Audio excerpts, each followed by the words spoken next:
Shalom, shalom. Welcome back to Rooted in Hebrew.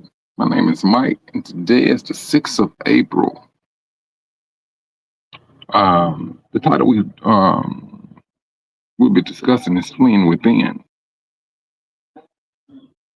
Here, we had for the last couple of days, we had some bad weather. And, and, and one thing I learned about some bad weather, it bring out the worst of people. And when you start to recognize that you see how people react. Shalom, Brother Robert. I'm glad you were able to make it in today. When I'm saying, brothers, is this what I have experienced, what I have seen. Ooh, is not good. Uh, it was some tornadoes. I mean, bad weather. I'm talking about knocking things over, flipping things off, trees falling on people's homes. I'm talking about from the root was ripping up sidewalks, internet out, electricity out, things of that nature. So when people get bombarded with all of those um, elements, oh, brothers and sisters, this is my encouragement to you. Listen, learn, and if you got to, start preparing yourself for fleeing from that atmosphere. When people run into hard times or difficult times, and their frustration is not controlled, brothers and sisters, if you feel that that will be a dangerous environment to be in, you need to flee. I don't care if it's your family. This is the time where you have to be paying more than the usual attention to your situation, your life situation. If you notice, if you see anything that is absolutely, this is how this person get down when things come this way. Because the reason why I say this, brothers and sisters, is that that rider, the fourth rider, he is granted to take peace away from the earth. That rider is granted to take peace away from the earth.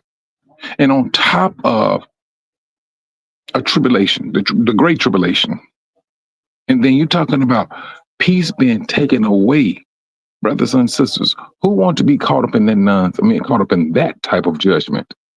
It's not nonsense. These are the things that's supposed to take place. And so my encouragement is this: look at the situation. Look at each and every, brothers and sisters, look at your situations. Be real about your situation. If you notice that a person they get frustrated, whatever the situation, and this is how they act, just imagine, just imagine when that peace is taken away from the earth. If peace is taken away, it's granted, it is absolutely granted for that rider to take peace away from the earth. And then you go see a earth when they go say, some say full of hell. Brothers, sisters, no. Mm-mm. It's going to be way worse than that. Shalom, Brother Dave. I'm glad you was able to make it in. It's going to be worse than that. Absolute. Now, when you do not have electricity, when your internet is out, what else? What else? What else? Um, when you have all of these elements that are happening, when you may feel constricted, when truthfully you're used to going about, moving about. Hold on just for a moment.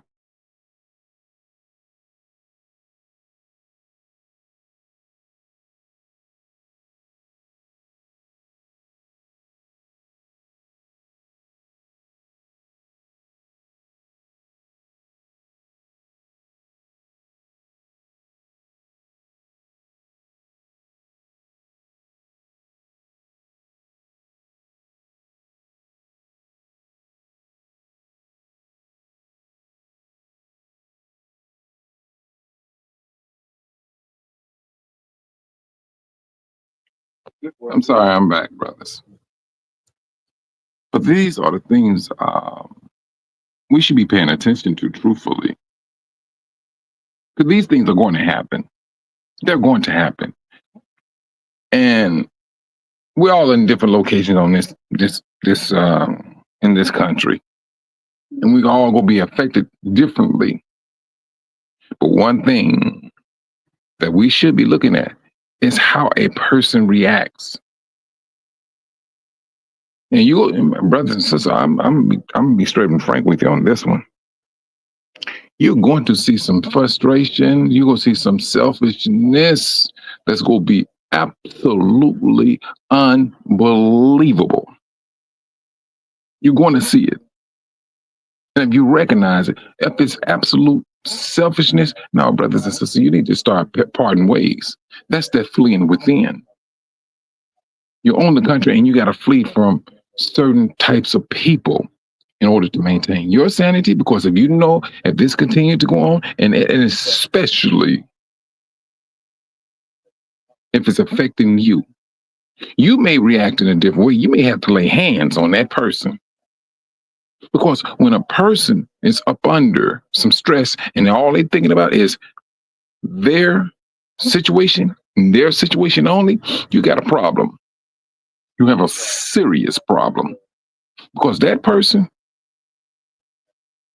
will leave you high and dry and when think nothing about your situation. Nothing. You got to be about your business. Because you know for a fact that's not the atmosphere that I am inclined to participate in. And you will have to make these decisions. If you don't make this decision and you stay within that, trust and believe, you will get dealt a blow. You will get dealt a blow because you will have that knowledge. And I don't care if that's your mama, your brother, your sister. This is how some selfish people, and well, we live in a demonic system. We are in a demonic captivity.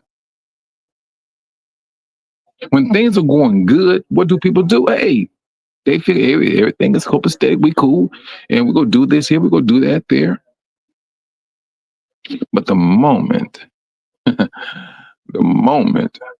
there's a little twinge in the situation or in our lives, man, please, it don't take much for that selfishness to stand out. It does not. This is what we're seeing. And you brothers and sisters are about to witness this selfishness of this world, along with that peace being taken away from this system. Brothers and sisters, I seen that yesterday. All these protests they doing, and they up there talking, getting all people all geeked up. When I say this, I mean geeked up. This is the system. This is the way it's supposed to go down. All they did was brought hatred to the street. When the Most High said He's granted that rider to take peace away from the earth, brothers and sisters, we know that it is absolutely impossible for the Most High to tell a lie. Peace will be taken away. We need to be bracing ourselves for this removal of peace and separate. This is, brothers, when I say the separation now, excuse me, we are seeing, and I got to go back down that road again, brothers. When the Most High was telling us from long ago, Israel, separate yourselves from the nations. They mean you're no good. And we had to get down thousands of years, down through history, for people to come out of a coma to wake up and to realize, oh, I understand now why we need to separate ourselves. Brothers and sisters, we thousands of years. That's what it took. Hey, so be it. We're that nation of people. We're that generation of people that's coming to understand why the Most High says separate yourself. Now we see this. We literally are seeing why we need to separate ourselves. Selfishness, brother. Well, we it rubbed off on some of us. It did. This is a selfish, demonic world. This world mean us no good. What appears to be good, brothers and sisters, is a setup. It is absolutely a setup. I'm gonna give you a good example of why I say it is a setup. I will say this. I'm saying this because we got accustomed to electricity. We got accustomed to cooking gas. We got accustomed to inside toilet. These are the things we got accustomed to. We got accustomed to going to the grocery store, buying what we need to buy, go back home, cook it, sit down at the table, eat. This is what we got accustomed to. Now, but let me throw a twinge in all of that. All of it. Let's go with the cooking gas. Shalom, Sister Van P. I'm glad you was able to make it in, sis. Imagine there's a twinge, brothers and sisters, and all of it, in all of our day-to-day living, the things we have gotten accustomed to. Let's just say, hypothetically speaking, which I seriously believe is going to be a reality. There's no electricity. Now, for the vast majority of you, the ones who may not have a generator, all right, that's going to be a measure of frustration. It is. It's going to be a measure of frustration because now, no electricity, what happens? Your communication, it dies out. It dies out. That's what it does. No TV, no phone, no cell phone, because you don't have a charge. Your cooking gas, but this is the problem.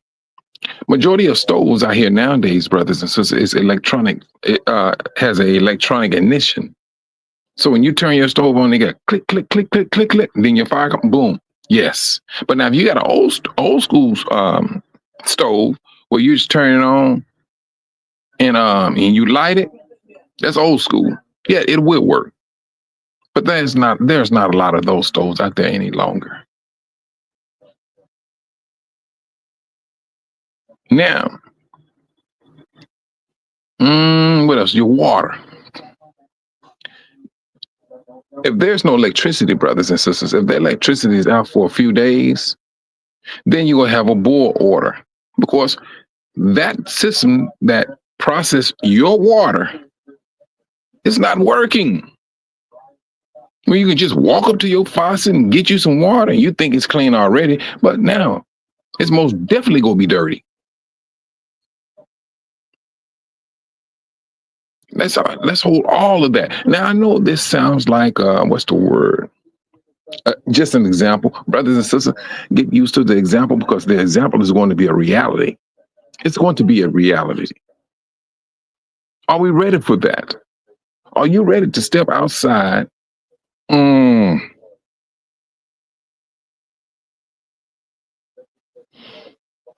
do what other brothers and sisters do. Step outside, take a squat, cover it up, or either burn it.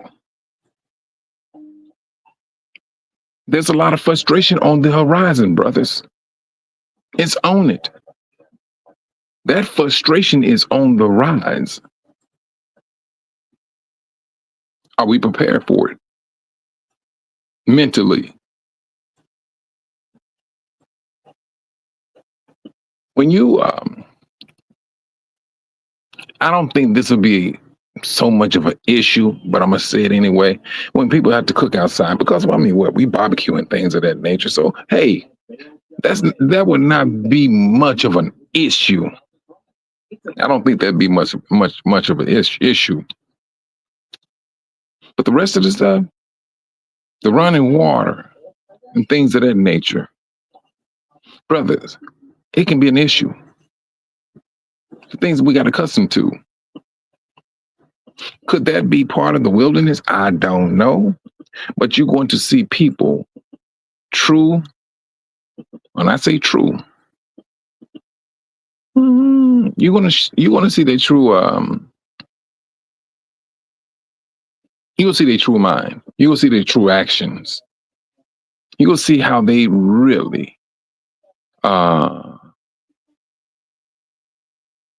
what's the word I'm looking for? You will see their true actions. Hmm. You know what, sisters? Let me tell you something. Um, I understand that, sis. I'll go to the stream, get my water. Probably. Yeah, you know what, sis? And that's the mentality that we should be having. Sister. That's the mentality that we should be maintaining.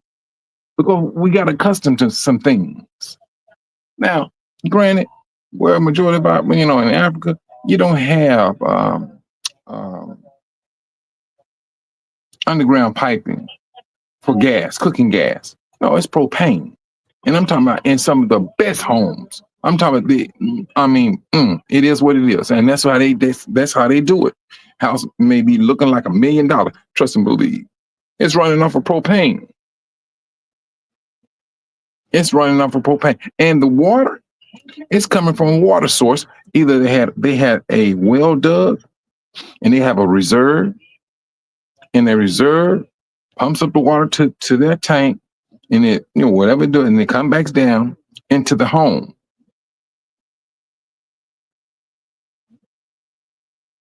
But when you're in captivity and you coming out, and they already, I know they said this. They said this when Biden was in office, that there's going to be like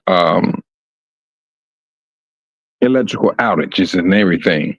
The food is going to run out. This is 2020. This is 2025.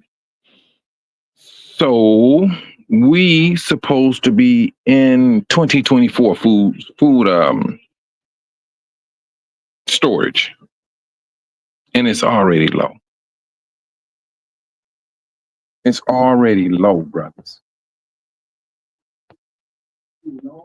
We have issues in front of us, and this is that time, brothers. We need to be bracing ourselves and fleeing from some selfish people. If you know for a fact you cannot get down with a selfish person, because that selfish person, I know, you know what? Let me just do it this way. I was watching this movie, right? And it was these 3 guys, and they was like fighting in World War II or something. And somehow their plane got shut down, but they all survived. But they landed in the ocean, and they got they landed in the ocean. They got, matter of fact, they got shot down, and so they managed to land the plane in the ocean. But what they did, they prepared themselves for impact. So they got everything they needed. They had the air type like boat. They had all of that in place for survival. And so once that plane hit, they knew, bam, they ran to a particular spot and wait for the water, and boom, they shot down. They let the air pressure push them down so they can come back up. And everything that they did, it was on point. for survival. They didn't have time to be sit there and huff and puff and things that no, this was an immediate plan of survival. So they did that. So what had happened once they got into the boat, they started breaking things down. What was the thing they broke down? Was food. They broke the food down. One of them had a chocolate bar, which hadn't been open. The other one had this. The other one had that. They had a can of this. They had a can of that. So they said, hey, and they was in the middle of the ocean. They was in the middle of the ocean. So now they're looking around and things are looking hopeless, but they maintained survival. And those three of them. So what had happened as time went on, when they broke down to the canned good, the food, everything was cool. They ate the food, the way they supposed to, to divvy it out. Then the last thing was the candy bar. So they did not eat the candy bar, but all of them went to sleep. But when they got up, the candy bar was gone. It was gone. That little one selfish person out of three of them ate that whole candy bar himself. That's what he did. Ate all of it. Laying over there, the other two woke up. They looked at the candy bar. He was still knocked out. I don't know. They looked at him when he woke up. He looked at them and he started crying. Brother, that's the last thing any man want to see. A man start crying when he know he did wrong. And it's all about the three survivals.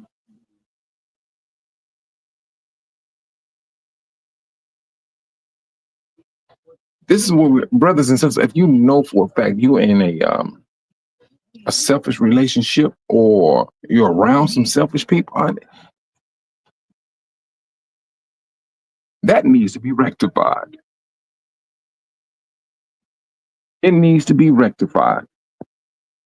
Of course, we are about, like I said, we're about to go in. Well, no, we in it. The hate, brothers and sisters, this hate they got.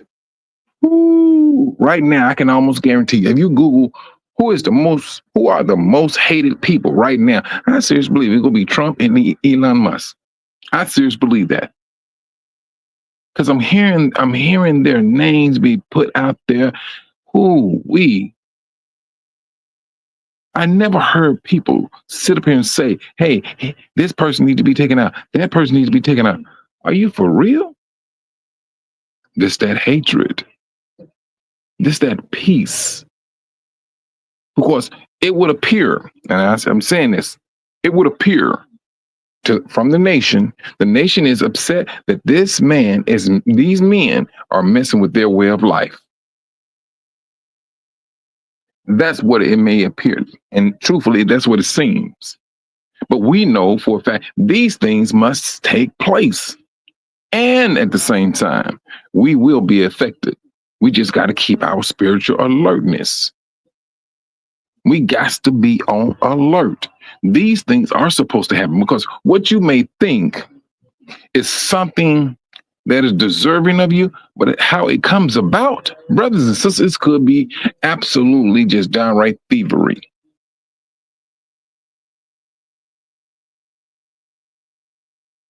That's what it could turn out to be. And when the Most High said He's going to judge a nation and He's going to destroy a nation, what should we be living comfortable? Well, I ain't gonna say living comfortable. Should we have a comfortable mind or a comfortable trust in a nation that is crossed out for doom? Shalom, Sister Patricia. I'm glad you was able to make it in, sis. These are the things that we need to be asking ourselves when it's all over said and done. I've seen some selfish people. I'm dealing with some selfish people right now on a high extreme. I'm talking they, ooh, you wants to lay hand, you would like to, ooh, you would want to put hands on a Negro. And I'm learning this. I am absolutely learning this. Never thought in a million years, brothers and sisters, I will be living to witness these things. Never thought it. And it is absolutely, whew, the thing about it is,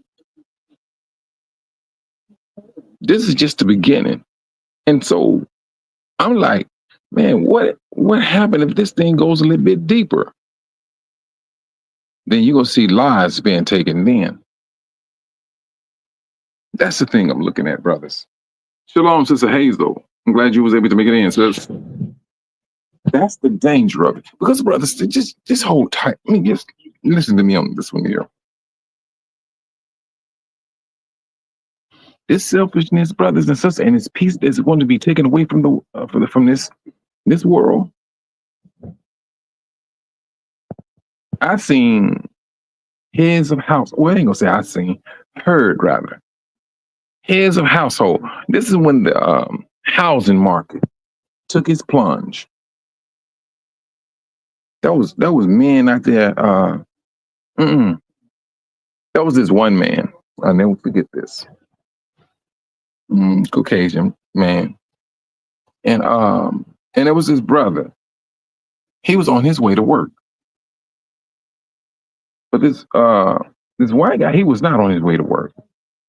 He was out. He truthfully, he was on the highway,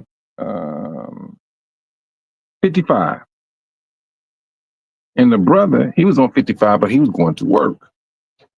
So the white man, he gets in his car and he's driving at a very high rate of speed. I mean, extremely high. Now, what he did, he crossed over into a southbound lane of 55. That's what he did. This happened some years ago. But he's driving at a high rate of speed. And he crashed into that brother. Killed both of them. Killed both of them. So after they got through doing the investigation, they come to find out he committed suicide. You think? But when he really got into it, and there was the police went back to the white guy's house to let the family know what happened. They go up to the family. They go up to his door and find his wife and his 3 kids deleted. His financial state went plummet, and he could not deal with that. That's that extreme selfishness. That's that extreme selfishness. He took every last one of them lives. And so he couldn't bear to take his life like that. He had to have a vehicle where he can drive. He can see, boom, and go ahead and take his life. And he did.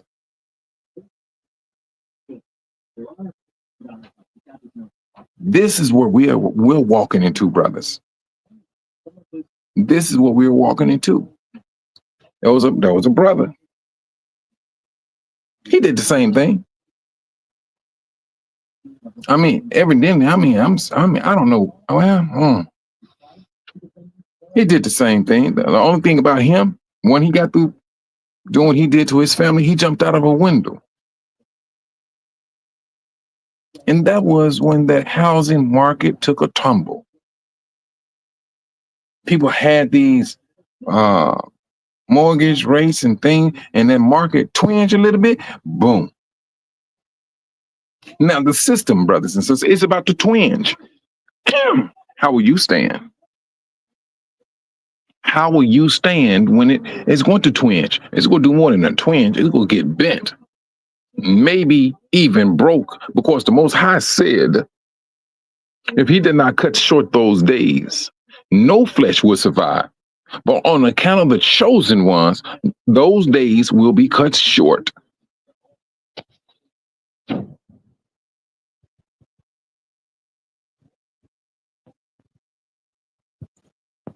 So let me this. Um, sister Royal Priesthood. I'm trying right now. Truthfully, sister, you know what? I'm gonna jump on this. I'm gonna answer your question real quick.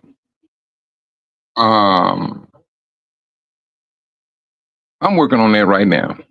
Truthfully, um, there's still a little things I will have to do before I go back. But right now, like I have a position that was offered to me, and so I was planning on. I'm trying to get there. My money is so funny right now. I tell you, it's tickling me to death. That's how funny my money is. And I never imagined how difficult um, things can be. Because I'm, like I said, sis. I mean, they got me when it came down to my tools. So the company said, okay, that's not a problem. They said, we want your experience, but you need to get to this place. It's like 2 hours and 30 minutes away and things. And I've been trying since last week to put funds together so I can go do this position. But when they hear me up on my tools, I know for a fact what I could have done with my tools. And so, and because all of this plays into me going back to Tanzania, because this position they wanted me to do right now is it's like a 6-week contract, which is cool. I mean, they paying me for it and everything. And so, what I was going to do is take that, build up my property, and get things set. And once I do that on that, I know for a fact I'll be able to go back. But I'm seeing a lot of hindrance, and that's the issue with that, sis. And it's been what? I'm going on the 4th month being back here, and I ain't gonna lie to you, it's frustrating, truthfully. But that's the ordeal. That's the ordeal. But going back, brothers and sisters, this frustration. Mm-mm, it is absolutely something else. It's going to be. It's going to be very heavy. Put it that way. It's going to be very heavy.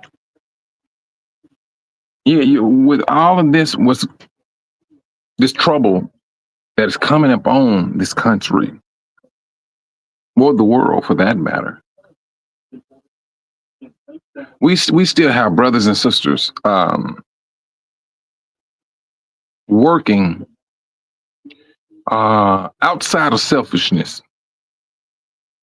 They're working outside of selfishness. They're thinking about brothers and sisters here. The ones who's going to flee, so be it.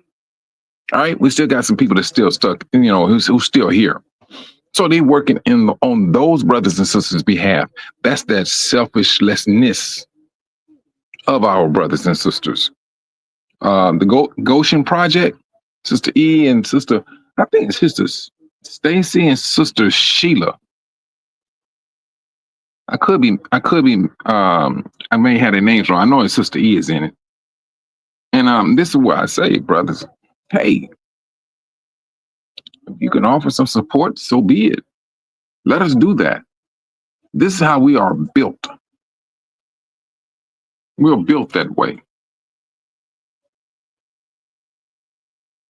I've seen a little trouble And I seen how people react, and brothers, you'd be like, man, are you joking me? Are you joking me? But hey, people are going to do what they're going to do.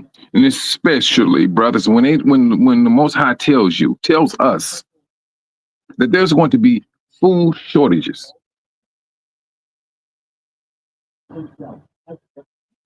Ooh, you ain't seen nothing. And I tell you, when I say that the devil, he, oh, he misused the people on, especially here. And well, I say any, I ain't gonna say especially here. It's just not only here. This, and then when I say he misused, he did everything opposite of the Most High, and with the wording of Yahushua Hamashiach. When he told us, "Hey, don't be overeating, don't be heavy drinking." Now, those things, brothers and sisters, are about to slap us in the face with a strong dose of reality. Reality. That's what's about to happen. It's about to happen because we fed into it. We fed into it. And if you didn't overeat, they made sure they put something in that food to make you overeat. I never forget. If you go back to, let's just say 1, 2, 3, let's go back to, let's see, 15, maybe 20 years ago, McDonald's called a case. McDonald called a case. McDonald had a particular ingredient in their food to make people eat more, to keep their sales up. And that same type of chemical, guess where it's also located at? Cigarettes. Newport. What do you think, Newport? What people do you think out there smoke Newports out of a racial barrier? It's going to be us. It's going to be us. When these people do their research, brothers and sisters, trust and believe, they do their research down to a science. They know exactly what you're doing. They know exactly what you eat. They look at the sales. They look at the sales and who are the people that is buying this here. And at the same time, they'll use it against you. They use it against you. Brothers and sisters, you go back 30 years ago. All of a sudden, that chicken breast, that bad booger swole up. And then we started noticing our little sisters, they started to mature a whole lot faster than little lily white girl. Because of the genetics they put in the chicken. It affected our sisters. Our little sisters. They was coming out to be menstrual a whole lot earlier. But we didn't do nothing about it. As a people, we just went with the norm. That's what we did. Because the trampling of Israel had to take place.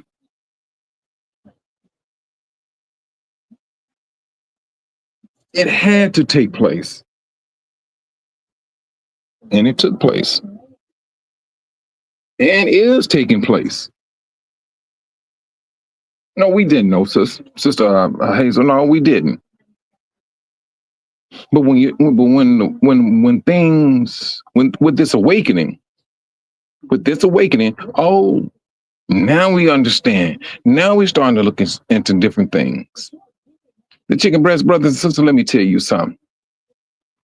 The chicken breast in Africa is about the size of your fist. That is the chicken breast. You would think it was a thigh. I kid you not. They are very aware of the chemical that can increase the growth of chickens. They know about it. A lot of them don't want to deal with it. The government don't does not endorse it.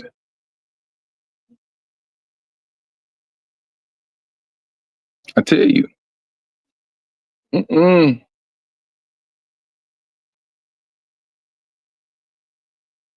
We um we have some things in front of us. We do. And it will it will appear that good night. I mean, what is it that we can do? When the Most High said He's going to stand up for His people, He's going to stand up for His people. We on the other hand, brothers and sisters, we have some work in front of us, and that is to undo what these people have done. What they started genetically altering the seeds so they can control mankind. The bananas back in the days, they used to have seeds in them. You eat a banana now, there's no seeds in them. They used to have seeds, brothers. The banana, there's no seeds. But if you go back and you start tracing things back, they started this stuff years ago. We have a battle in front of us.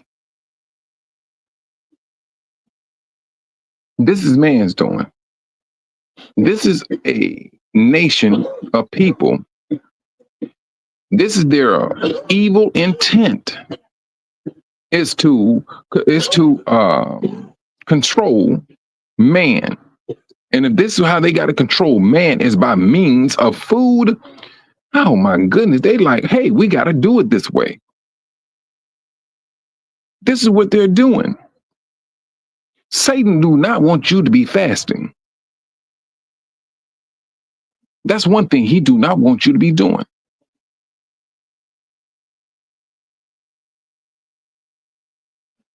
This demonic system, brothers and sisters, it is off the chain. And it's like his own chain is about to break. He's in a mad dash to get some type of worship that's not going to last. Because when it's all over said and done, he's going to be on the run himself. Because the devil, he loves living.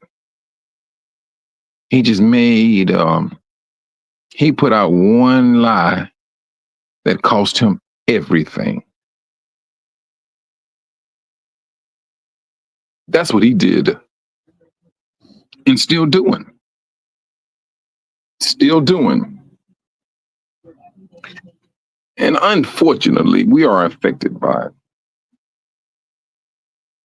I do look forward to the time where the Most High will say to us, "Hey, it's just time for y'all to get up out of here." I do, because we have work to do. You talking about all these seeds they claim they own now. Listen to me. These people that claiming they own this particular type of seed, brothers and sisters, when you go to the store and you buy seeds, look on it. Look on that package. They're gonna tell you they own that seed because they went in and altered that seed. That's what they did. And if you go to a pineapple, back in the days, you usually can take the top of a pineapple, put it in water, give it a couple of weeks, and start the roots. They start to grow. Then you just take it, stick it in the ground, and let it do its thing. They went in and altered that. Well, you can't even. It all depends on which one it is too. If you go in there and take it, and you can't get your roots. Yes, trust and believe that pineapple been altered. It's been altered because in order this particular company, I gotta look that company back up. In order for you to keep coming back to them, what did they do? Hey, we need to alter this pineapple. We wants to be the only one controlling this here. This is a demonic system, brothers and sisters. We don't think that way. We don't move like that. Shalom, Sister Cynthia. Yeah, the GMO. Oh, sister, let me tell you.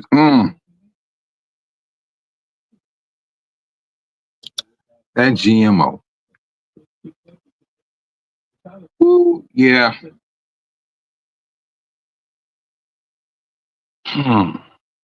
That's the one. And I know for a fact we will have to be those people to undo what man has done in order to maintain power, in order to get power, in order to get somebody to bow down and worship them. They want to use your body, your mind against you by means of hunger. You go get tired of your stomach growling. You go want this genetically altered burger. You just need to bow down and do an act of worship to me. That's the devil mentality. When I tell you, I do not put nothing past the system, brothers and sisters. It is absolutely possible when it comes to wickedness.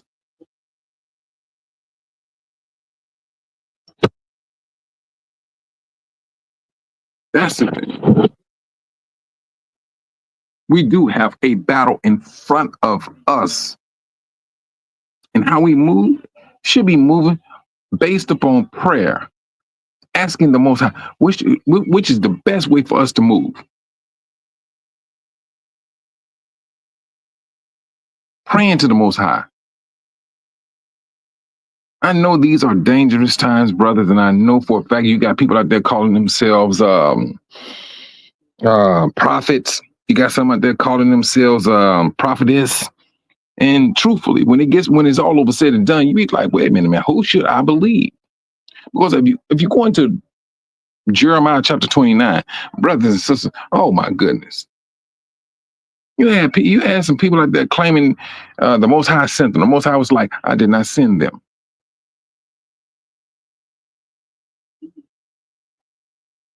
That's we have all of this in this time of the end. Yahushua said it. There go people that go be coming saying, I am he. He's letting you know, don't believe him. But yet it's still with that warning, what happened? People still believe and they go out there and they follow. But we was warned. And now this is that warning, brother. It's concrete. It is absolutely, this is it. You got people out here claiming this. You got people out there claiming that.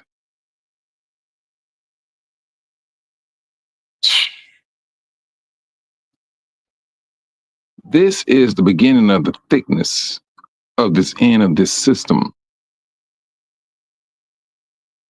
It's happening. The ones who seen what was happening, what was coming, they gone. They left 2 years ago, brothers and sisters, 2 or 3 years ago. More like 3. They got their funds and they broke camp. They seen a problem. They said now more than half of the United States citizens has a passport. Why, brothers? Why do half of the country's population? They say they said the country's population is like 300 million. United States.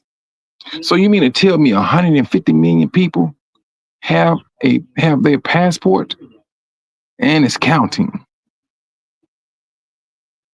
That number is going up, brothers.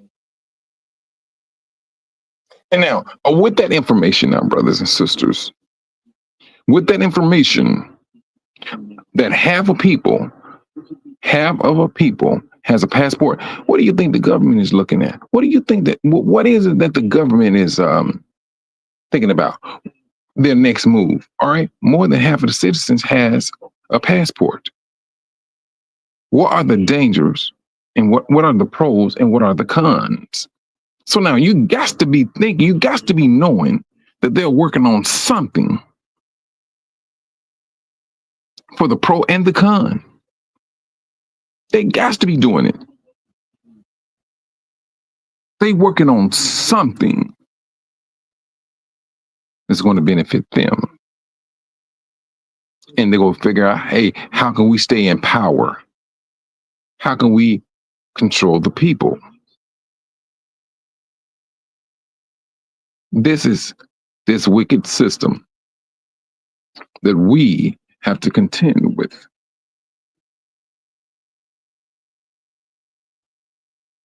This is real. This is absolutely just downright real. I can understand now why um, people move into the country outside of the city limits.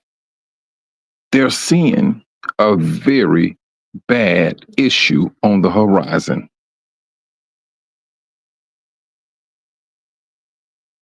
That's what they're seeing. They're understanding. What was this?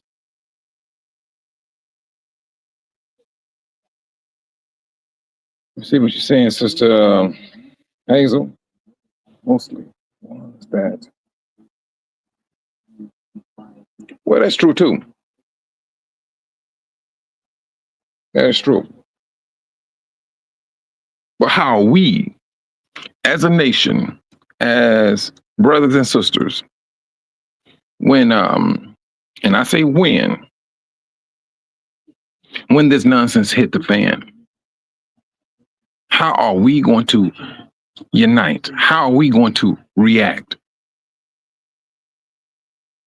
It will be very difficult to survive on your own. But with the Most High, no, it's not impossible. All things are possible. But if the Most High sends you to a family, you should go to that family. He's the one who's sending you. You pray and you ask for help and in which way you need to go. Do that. His hands are not too short to save his people. They have never been short. And brothers and sisters, also on top of that, you are that privileged people that he is looking at. We are those people that he is looking at that woke up fighting to separate ourselves from the nation. Don't get me wrong. And we finding it to be kind of difficult because of captivity. A lot of you brothers and sisters are looking for the Exodus. And I don't blame you. Shalom, Brother Kenneth. I'm glad you was able to make it in, brother. I'm one of them. I don't care for this place. I do not. Brothers and sisters, when I was little. I never cared. And I always said, I just can't stand this system. I didn't like it. This is when I was little. I started to recognize things. I started to see things.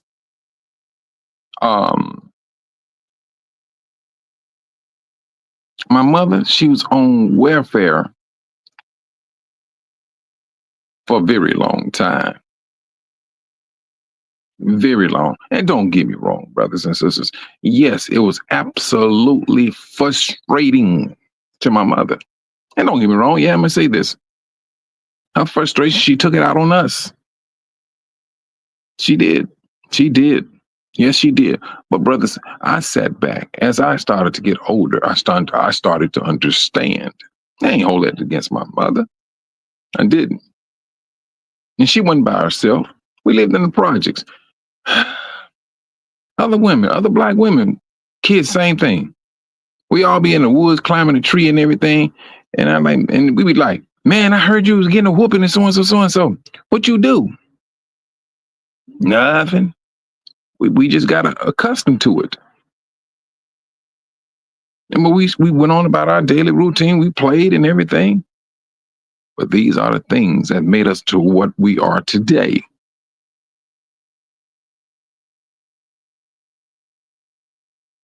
That's what it did.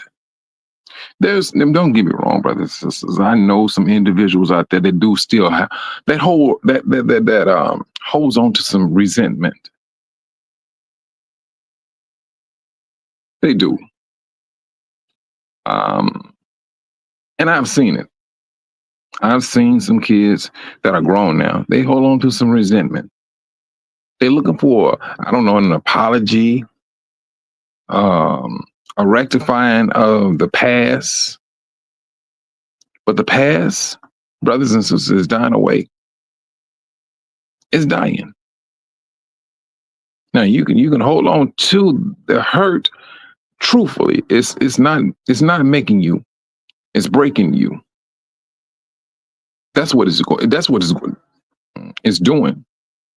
It is absolutely breaking you.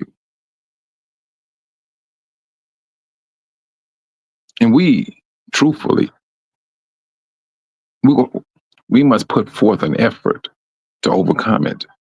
The devil knows exactly what he needs to work with us on. That frustration, brothers and sisters, that we all went through. If you want to talk about, what's that movie? Dead Presidents. Brothers and sisters, when I first seen the movie, I thought somebody went into my life and took out. Wait a minute, I seen all of this when I was a child. I seen all of it. I seen the brothers coming back home from that war, walking around in the project with their suit on, and we ain't seen them in so long. We walk up to them because they was like 20 years old at the time, I would think. But they was coming back to the projects, feeling good about themselves. The kids walking them to them. Because what I mean, like I said, brothers, we go in the project that was like, I would say total, a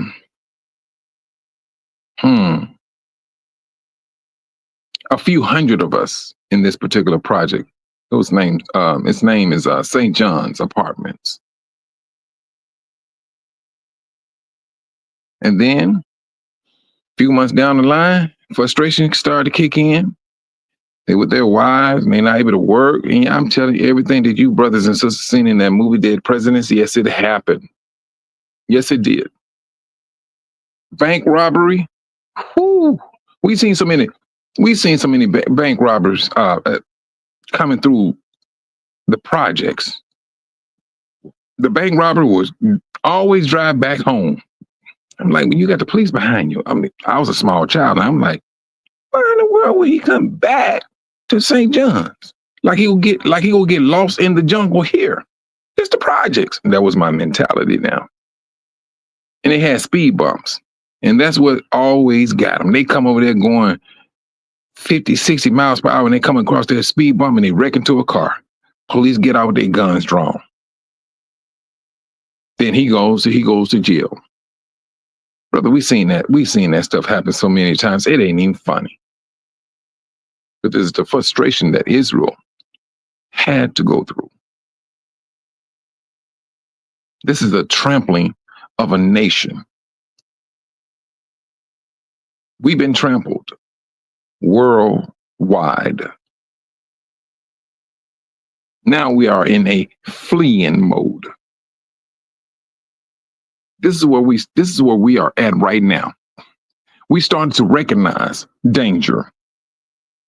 When you see in danger, you put yourself in a position to avoid that danger. And brothers, this is just my encouragement. Pay attention to what's around you. Pay attention to what's around you and what you truthfully are dealing with. If a person is selfish and you come to recognize it, brothers, sisters, you may need to go ahead and break camp. You may need to flee. You may need to put yourself in a position, because you, brothers and sisters, have the knowledge that the Most High, he's going to take peace away from the earth. This great tribulation is coming upon the nation. Do you want to be around all of that? Because trust and believe, it's going to affect all of us. And if you know you're not built that way, that you're all about, we're going to share this here. But if you got a selfish person, when they get down to it, brothers and sisters, they don't care what they got to do to get to it. They're going to try their best to get to it. If it means taking you out of the equation, so be it. And especially when you have a nation that has no law. You just may find yourself being a casualty of war.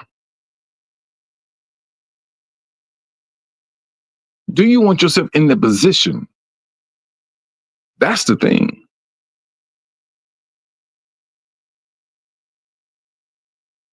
This is what the Most High said is coming upon this. And brothers, it's moving in that position, it's moving into that lane.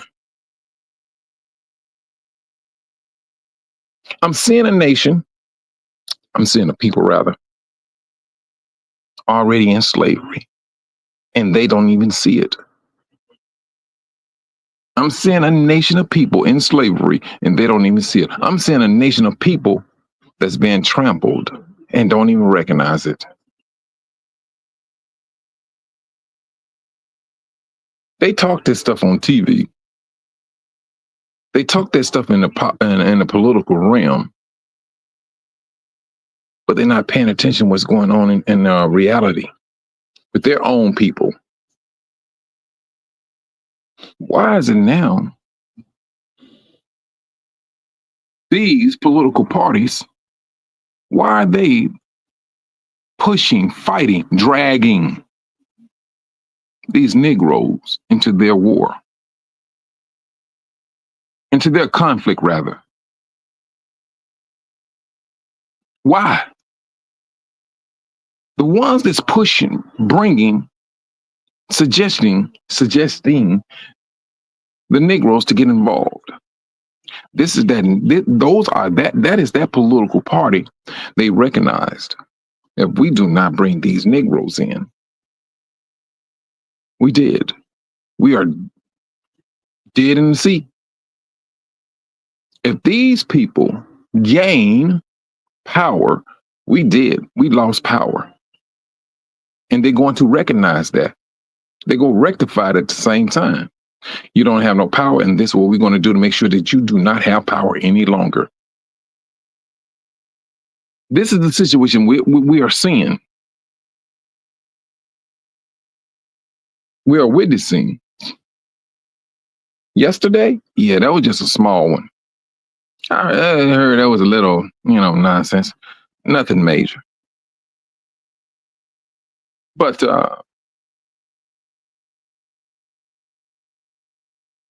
brothers, we got to keep our eyes open. And we're going to have to brace ourselves for a reality check.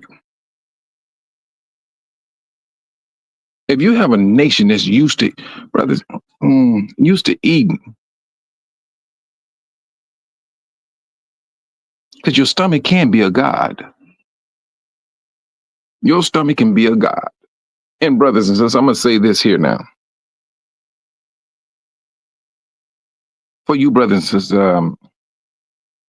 I would say this nation, I'm going to say the nation. They said this nation is already overweight. And this nation is used to eating food.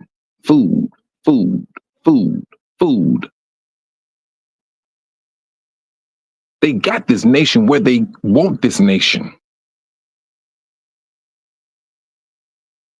That's what they got. And if we feed into it, brothers and sisters, the notion, we just may find ourselves getting that mark of the beast. Everything is happening all at the same time, brothers and sisters. The Most High said there's going to be a food shortage, right? We got that. Where's this food shortage derived from? It ain't the fact that the Most High said that he's always going to have seeds, and those seeds will serve as food and always will grow. The Most High never once said, I'm going to cause food not to grow. If you've seen that in the scriptures, brothers and sisters, you show that to me. He never once said that. But this demonic system, no, they're gonna let food grow and hide it. But they don't want you to grow your food now. They would send a chemtrail around it, drop this here. They'll drop it. Your crop gone.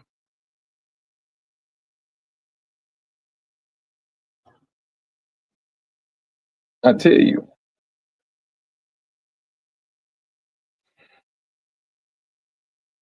this is where we at. This, I mean, for us to see these things, brothers, we got to, we truthfully, we have to start acting upon what we see, what we understand, and move with it. Ask the Most High to bless it. And at the same time, this is just not no haphazardly prayer that we need to be praying to our most high, to the Most High. Brothers, we got to have this coming from the heart. And we're going to have to understand when the Most High is talking to us. This is real. This is not no movie. If we're going to listen to the Most High, we're going to have to listen intently. It ain't the fact that you got to go, well, the Most High told me to say this to you. Brothers, be real, making sure that the Most High did say that. Because if he didn't say that to you, you just may find yourself accountable to the Most High. Because don't get me wrong, I've been hearing a lot of people saying the Most High told me to say this to you. The Most High told me to say that. The Most High told me to teach this. The Most High said to teach that. Brothers and sisters, you got to start seasoning some of your association.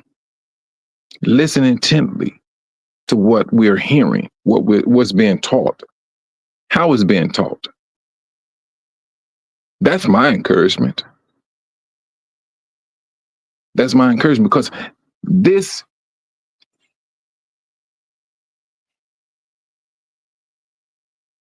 we need this. We want the Most High. With this awakening, brothers and sisters, if I would have known what I know now, I'm quite sure you brothers and sisters said it, I would not be in this predicament right down to this very day. If I would have known this some years ago, no, I would not be in this position. But I'm not. We are in a strainful situation of captivity. And within this captivity, there is what's the word? A monetary position that we all need, that they manipulated. They held the purse over our heads. They have all these different laws, along with money and laws. Brothers and sisters, yes, it's like you stuck. That's what it appears, as if we are stuck. And along with all of this being stuck, brothers and sisters, you have a surrounding of a nation. They ain't gonna tell you that on the news. You got to go to the international news. They ain't holding back on nothing. They letting you know. No, United States, China is moving its submarines closer to the border of the United States. Russia doing the same thing. Do you brothers and sisters see that on the news today? Do you see this nation telling you, hey, you probably want to brace yourselves? Do you see them telling you that? They're not going to tell you. They're not going to encourage you. Hey, you all want to probably want to do something. I know you're not going to see it, Sister Hazel. They're not going to tell you that. And then you have to fall back and ask yourself, why? Why are you not, as political leaders, not warning the citizens of this country of some danger that's being put in place right as we speak. Because, brother, when this stuff go down, trust and believe, it's going to go down. Now, let's take all of this, what I just said about this surrounding of the United States, these ships standing off because they know it's about to get popped off. And when they lay it down, when they lay this stuff down, brothers and sisters, they're going to make it rain. They're going to make it rain. They know exactly what they need, what they're going to do, and how they're going to do it. They're going to make it rain. Trust and believe. It's going to rain. If you want to talk about a hatred of a country, this is the most hated country on this planet. And on top of the hatred, there's an arrogance that's moving about. There is an arrogance that is moving about, and its own allies are truthfully setting this country up for failure. But the Most High said it was going to happen that way. He said his allies are going to turn on them. They're going to plant them as a bait. This country will be used as bait. That's what the scripture says. And for whatever we be talking on YouTube, it seems like they're not listening to it because they continue to do what they're going to do. Make this country great again. That's what they're all about.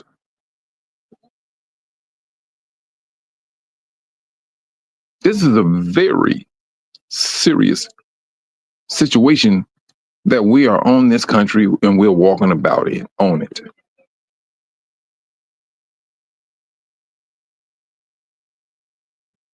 They're not going to warn us. It's us, the Bible, the Most High, and the news we have to look at. We know exactly how we need to move. You got to be joking me. Hold on just for a moment.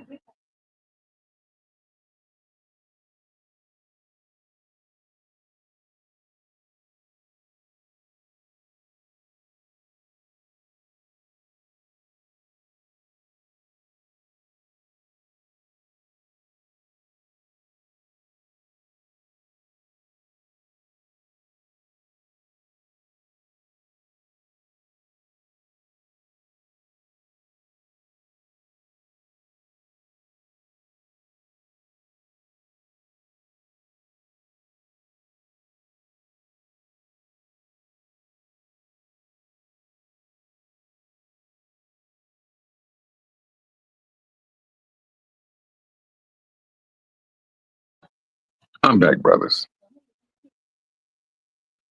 But this is just my encouragement, brothers. We're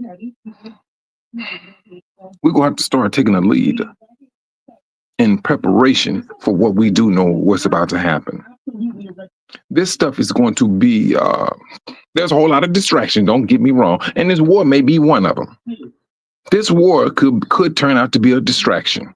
I don't know. But it's a whole lot of things that's happening at one time.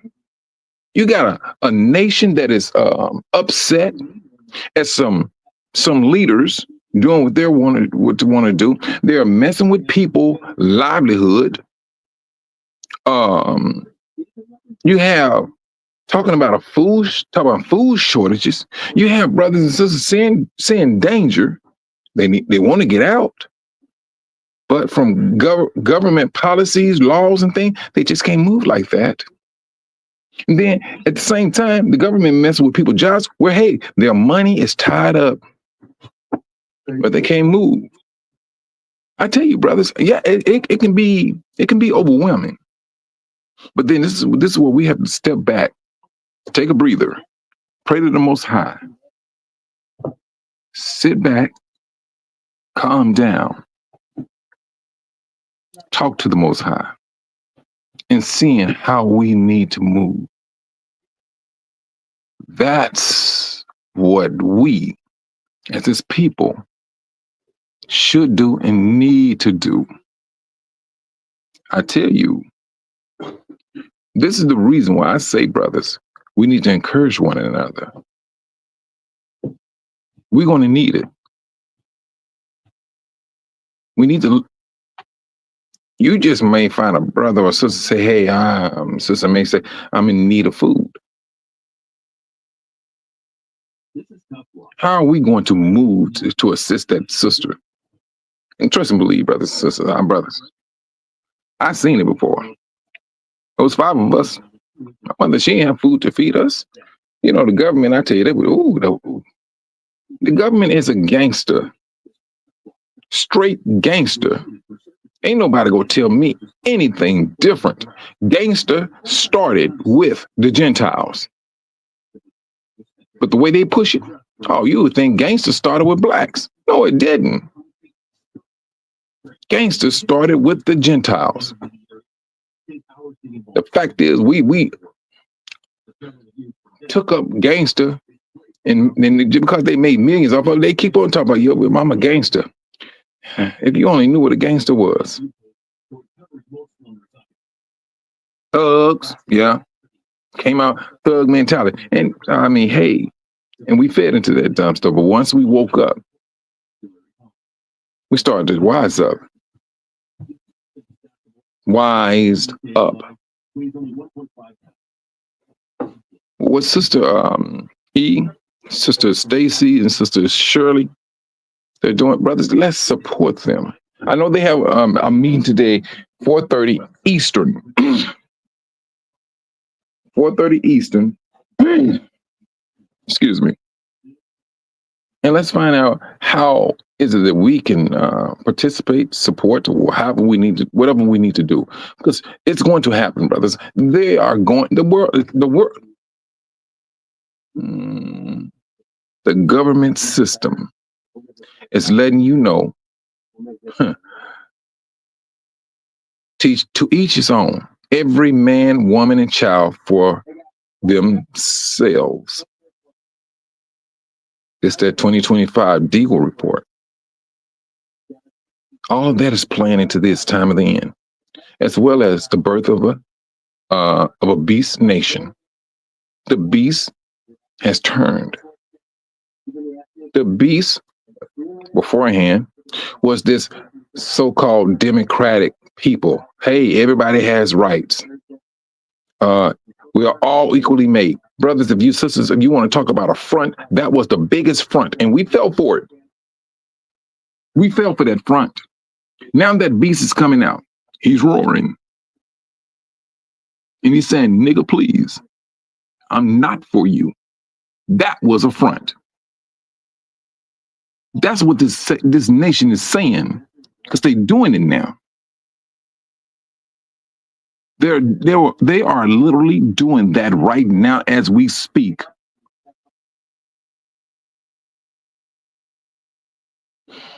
I'm going to tell you a simple notion that they hate. This nation hate, this world hates. Nobody can dominate your DNA. The only one that can give you a run for your money is going to be Hamites, and they got to be black. That's it. Outside of that, brothers and sisters, if you want to talk about an Esau effect, this is that effect. They know for a fact there's no one that can dominate your skin. But everybody on this planet can dominate their DNA. Down to the Asian. They can dominate their DNA. Why is it that, brothers? You know what, sis? Let me tell you something. And that's the thing.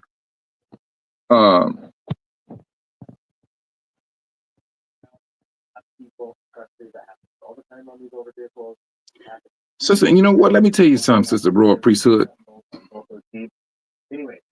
I have personally, the more I get into those laws, the more I get into those laws, the more I get into this the Passover, understanding uh, the first of our year.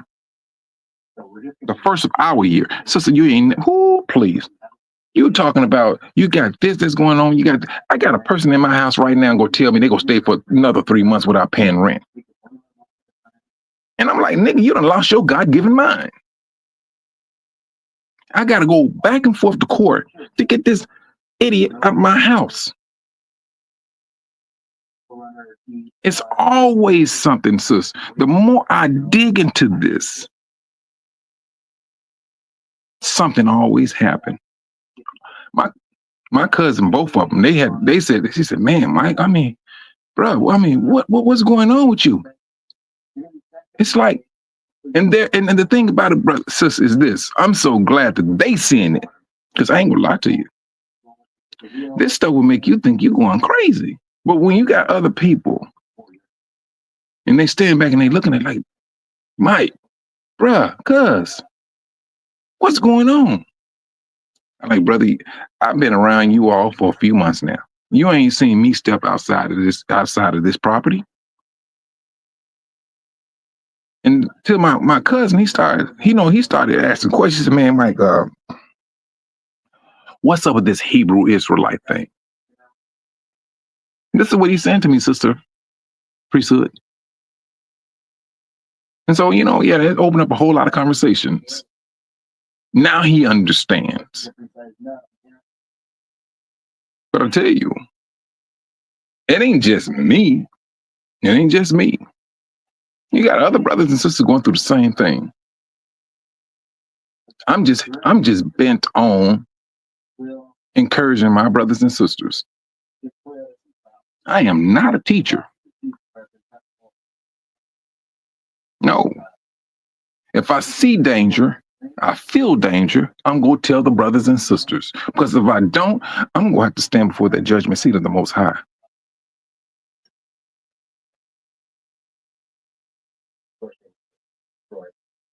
Every single day, sister, that's what I do.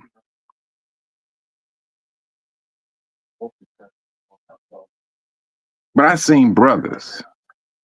And like I said, sis, I mean, I done seen some things. When I was telling you brothers a couple of weeks ago about this one sister, and she just got so discouraged, she took a shotgun and she blew her heart outside of her body. That's disturbing. If I do not say what I'm seeing, and if I feel that it is a danger to my brothers and sisters, and I do not say something, and I knew, Sister Priesthood, I know for a fact, ain't nobody gonna tell me anything different. I'm going to stand before that judgment seat. Now, I don't care too much what's going on in my life.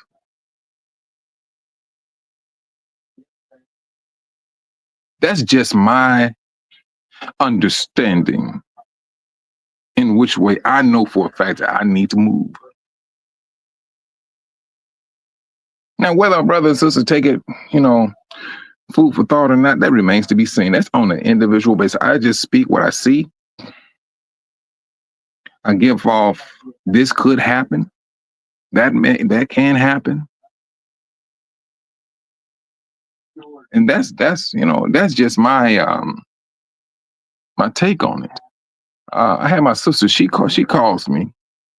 And one time she sat on that phone for a long time with me.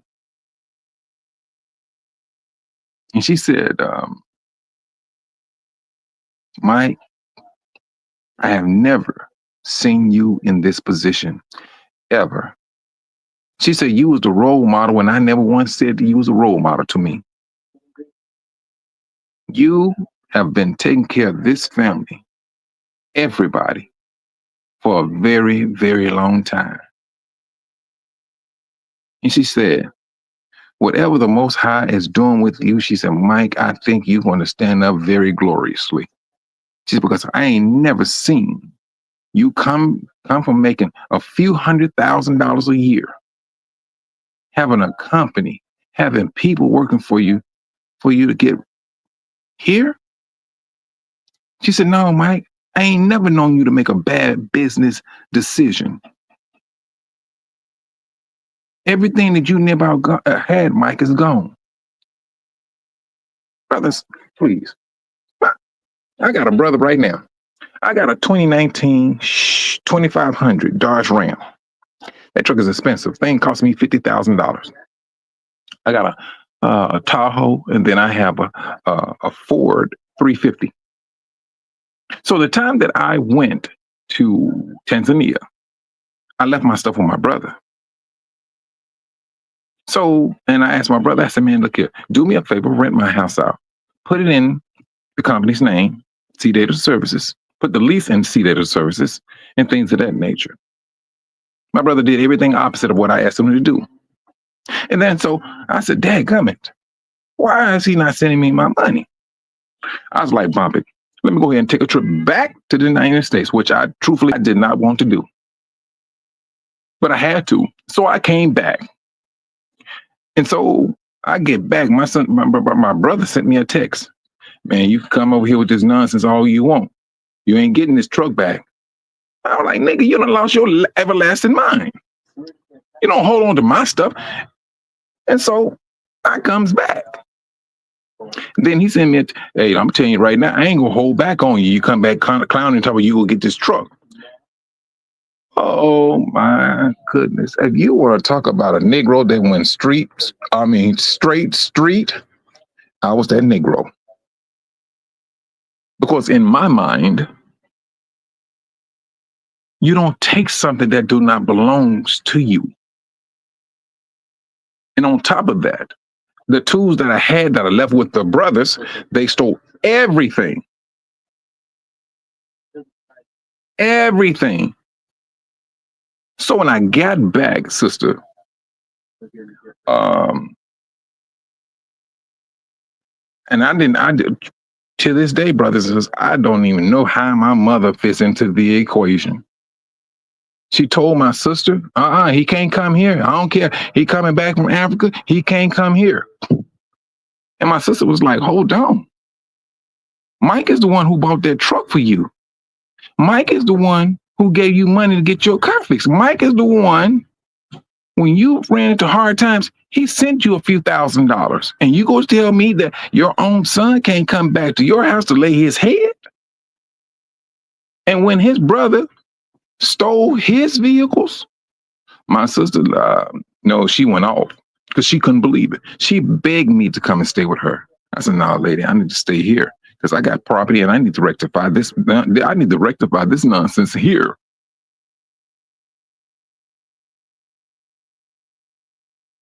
These are the things that, hey, brothers, no. But I'm still moving. I pray to the Most High constantly, sis. Constantly.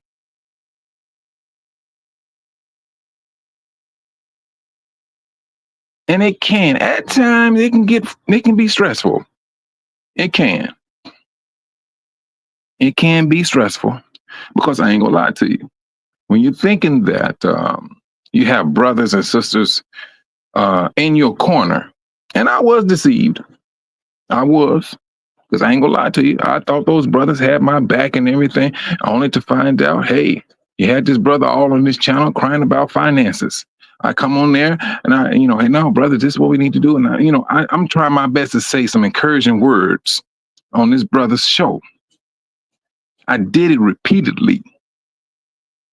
I'm real. I am absolutely real. If you see me in person, you see me on, or you may see me on this here, I'm going to be that same Negro. I seen the good, seen the bad. Good night. I'm despising the ugly. But hey, these things do happen. And the most I may have seen it, hey, I need to humble you. I need to teach you. I need to show you. Because brothers, I'm telling you,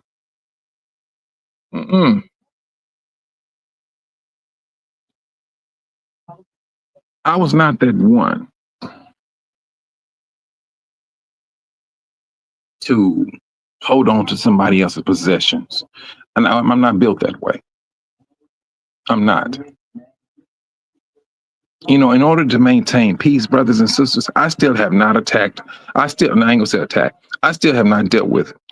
I'm just trying my best, trying to move in a way that peace can be maintained.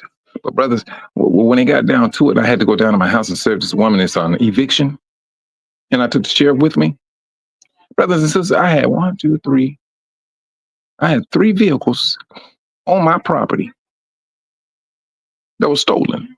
And when 2 of the cars, brothers and sisters, all I knew if I put wheels on you driving. One I was smack brand new, a BMW.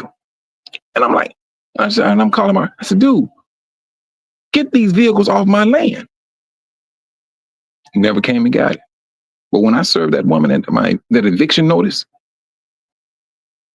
I called the sheriff. Was like, I said, man, look here. Matter of fact, since you're out here, can you run and check on these cars? I need to have these things removed off of my property. I wasn't playing, brothers.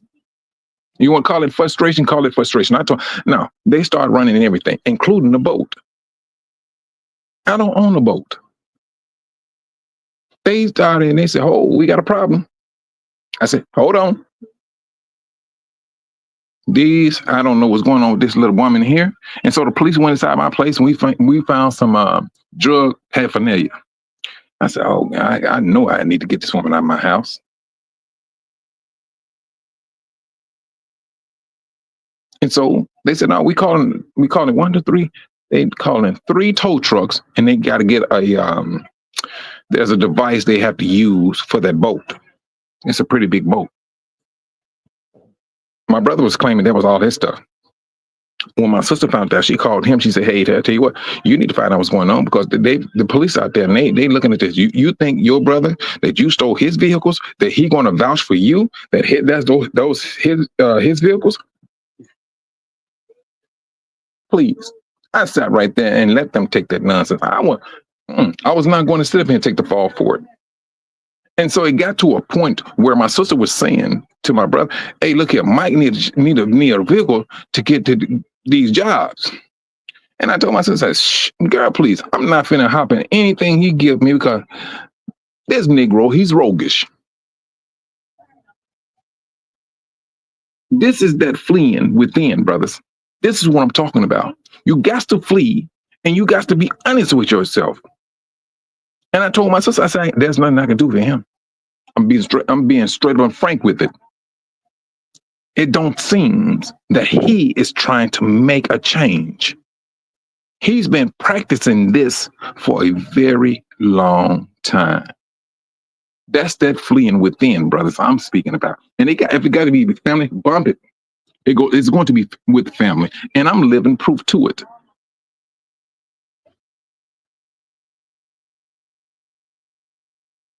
And sisters, the devil is using whatever he can. You're right, Sister Royal Priesthood. But I'm not trying to feed in it. I'm not trying to put myself in a cradle position, sit around here hooping and hollering and crying. "Oh, woe is me." Girl, please. I'm not even trying to entertain that nonsense. No, I'm not even trying to entertain that. I'm not built that way. These are the things that's going to happen. Well, don't get me wrong now. I never thought that everything that I claimed I own would be taken. But then it just so happened me and some other brothers and sisters, we was talking about Job. And I said, "Well, dadgummit, good gracious." Job lost everything in one day, including his 10 kids. I said, "Well, let me shut up and sit back. Let me just, be about my business." And that's how I took it, sis. And still taking it. That's how I'm taking it. And I think it's just my duty to let brothers and sisters know. If it gets to that point, it may be your family that you may have to leave behind and keep it moving. We are a family orientated people. But it's going to come to a point. It's going to come into a time where you have to make a very heart wrenching decision. Abraham had to make one. Did he not? The Most High told him, well, then I need for you to sacrifice your son to me. Abraham showed how much he loved the Most High. He loved his son too. But that's what the Most High wanted to see. And what makes you brothers and sisters think that that's not something that he want to see right down to this very day? He want to see the same thing in all of us. He been telling his or our forefathers the same thing for thousands of years. Let your love be for me. Everything that you need, I will give it to you. That's it. That is absolutely it. I am your everything. That's all the Most High was saying to Israel. But if you want to talk about people that get into their flesh, we are those people. And it's going to be by choice. It's going to be by choice. Now, I would say in my case, I can sit up here and fall into this thing. Oh, woe is me. No, they did this to me. And feed that, and I say nonsense, because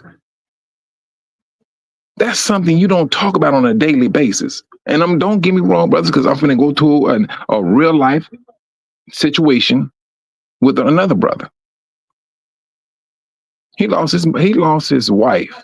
And brothers and sisters, right down to this very day, that was like 4 or 5 years ago. He still talk about that right down to this very day. But he talks about it to get donations from brothers and sisters. And I told him, I said, brother, you need to leave that alone. You need to leave that alone. Shalom, Sister Yvonne Daniels. And that's just me. You know, these particular people that had nothing to do with the death of your wife. Nothing. But they look for, what's the word? What's those things called? GoFundMe. GoFundMe pages. They look for people with in position to get people to donate for their cause. And at the same time, now I'm seeing how they're living. I'm seeing bills not being paid when money do come in. So now, from my standpoint, and I'm seeing this happening, I'm like, no, brother, you did wrong. You're a scammer. That's what I see. And yes, I talked about it. I surely did. I put it on, and I was letting these brothers and sisters know, no, this brother is wrong. You don't sit up here and manipulate brothers and sisters. You manipulate their heart. Manipulate brothers and sisters' heart to give money for your cause while you figure you just living a life and ain't paying bills. Bills? Come on now. No. Yeah, I'm going to speak upon it.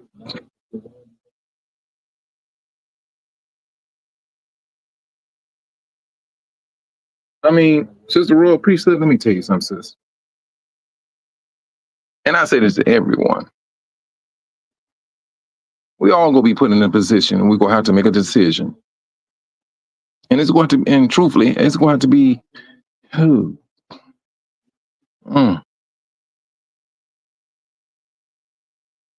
This is where we stand to this very day. A lot of us will find ourselves being Abraham. And I say then, and with this respect, a lot of us will have to sacrifice some things that the Most High is showing us it's not good for you. I understand you. This will make you what you may be accustomed to, you may be used to, you may have loved. But I'm telling you right now, the Most High is going. I'm sorry, they're not going to survive. And if you continue to move with that person, you just may find yourself cut off from the Most High. Because when the Most High consider things or a person unclean, He wants you to separate yourself from it. He do. And don't get me wrong, brothers. I do not endorse. I mean, I do not um, wish the worst for my family. I do not. Mm-mm. But they're doing some things that are very demonic. And I pray for forgiveness. Because trust and believe, brothers and sisters, I probably did something to my family that I don't even recognize, but I asked for forgiveness. I did something to somebody, but I turn back around and I still ask for forgiveness. And I try my best to be real with people. And I expect people to be real with me. But that's not always the case. What you think you giving out, it ain't go 9 times out of 10, it's not gonna come back to you. Not at the moment.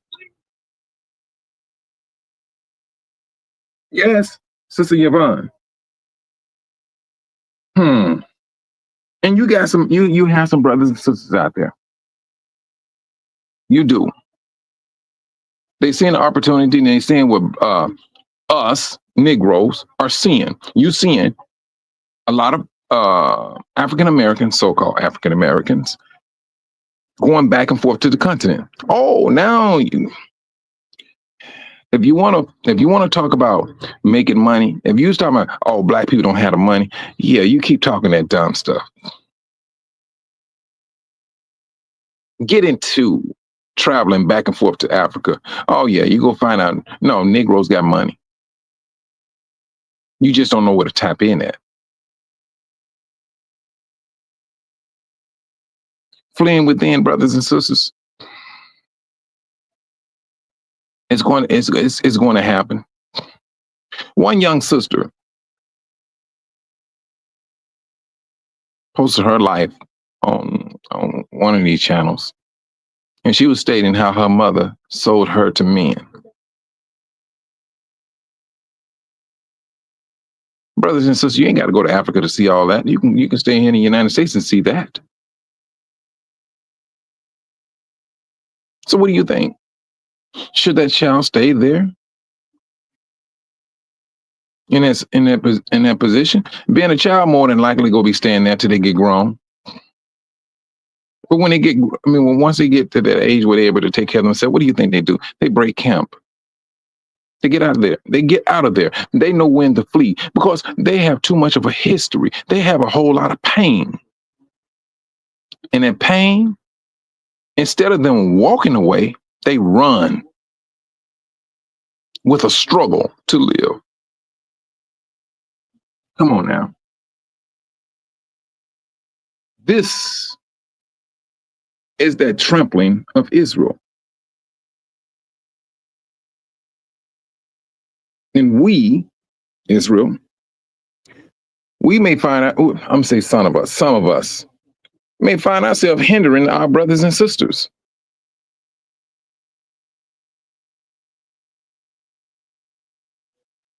That's what we may just find ourselves doing. But if we do, and brothers and sisters, you come to a knowledge, wait a minute, I'm hindering my brothers. Pray for forgiveness. Talk to that brother or sister. Hey, I am absolutely just sorry for what I said or done. Because that division is here. It's within us. It's part of the last days off the top. The actions of his people, Israel. Yahushua was talking to who? He wasn't talking to the nations. He was not talking to the Puerto Ricans. He was not talking to the Mexicans. He was not talking about Greece, Italy. He was talking about Israel. Israel will be doing this at this particular time. A brother will start hating a brother. Be discontent among brothers in the last days. Brothers, all we got to do is follow those scriptures. We follow the scriptures, you're going to know what time we are in. And at the same time, you will recognize, oh, this is that generation that may see and witness Armageddon. Because the Most High said it. Death will not even touch them until all these things take place.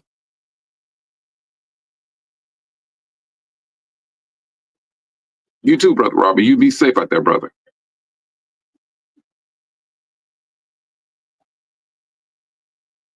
These last days, brothers and sisters, they're real. We need to be encouraging one another. Whatever is going on in our lives, brothers and sisters, granted, I understand. And I mean, look here. You may have brothers and sisters out there that's seriously sick, dealing with health issues. Health issues. We should be praying for those brothers and sisters constantly. I know one brother just he contacted me, let me know what's going on with his daughter, and I know his daughter, and it's very serious with her. She had to have, just out of the blue, she's losing blood.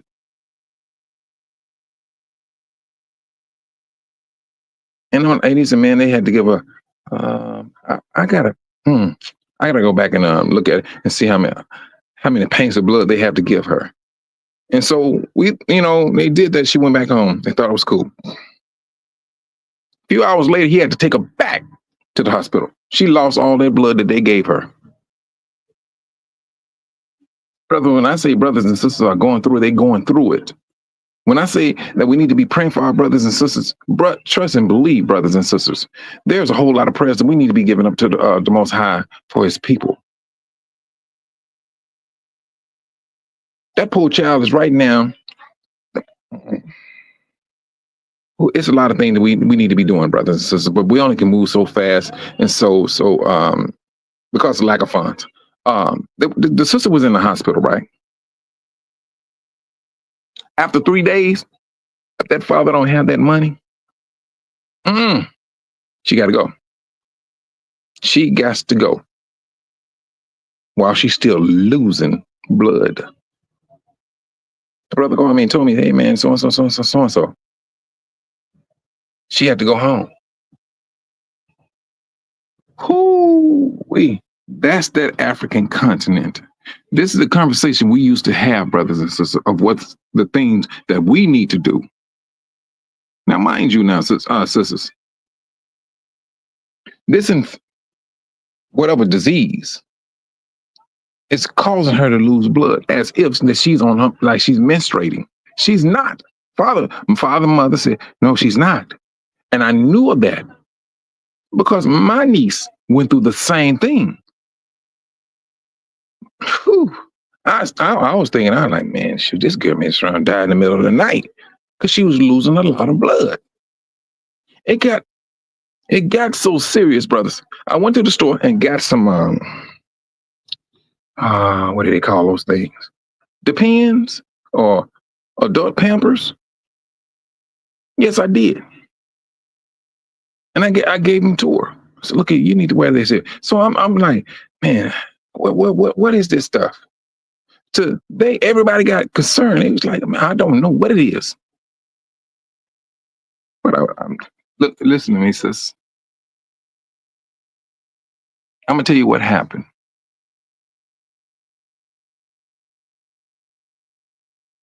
I got on their computer, started doing research, and they said pretty much what that disease was, and it's pretty much an infection. And I said when they said infection, I was like, oh no, I got this. I got this. I went, got a bottle. I had water. I put water in there, but I mean, it wasn't just regular tap water. Purified water. Pretty much. I dealt with the what type of water was that? What did they call that water? When it's steam water. I get to it. But anyway, I took that water and I went and got me some hydroxide, 10%. 10%. It's peroxide, really, but it's 10% in strength. Hand it over to my niece. I said, this is what you're going to do. You're going to use this as a cleanser. You could take this every single day, only at night, because that hydroxide is the one to give you too much energy. You're not going to sleep at night. So take it during the daytime. So she did it. and she started using it. I was saying 3 days, she recognized something. She recognized something. She's like, wow. And she came back and said, Mike, it's slowing up. It's okay. Keep on doing it. And so it got to a point after 1 month. After 1 month. And when she did come on her menstruation, she was on it for like 3 days. And she said she was like spotting. She said she ain't seen that in a very long time. And this information I'm saying, brothers and sisters, is what I seen. And if any of you brothers and sisters, you sisters out there that know of anyone, that's what this is. And she is using that right down to this very day. To this very day. I told that brother the same thing. He didn't do it. He didn't do that. I mean, brothers and sisters, you can only give out so much information, because this is one thing I found out about people. The Gentiles want themselves to make like they are gods. And I'm talking about these doctors. They want to be looked at as gods. You shouldn't take this with this here. It could react with it. And then that's a strong possibility. But brothers and sisters, there is an herb out there that can help for about everything that we're going through. And nine times out of 10, the diseases that we deal with are man-made diseases.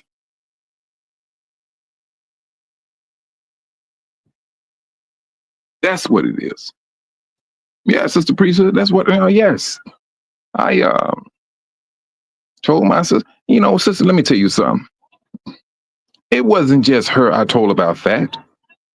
I told that to other brothers and sisters. Hey, if you got this problem, I told it to another sister here in the States. She said what she do, she was very grateful for it, because she was thinking about having an operation. And she said, Mike, you're right. It literally works. She bathes in it. She sits in the tub with Epsom salt and that peroxide. And I tell them, don't take it at night, because you ain't gonna go to sleep. And if like you may be a brother that don't have you're a brother who you got low energy, take it in the morning. Not take it, but bathe in it. Sit in that tub in it. You hop on that treadmill. You will be surprised how you hop on a treadmill.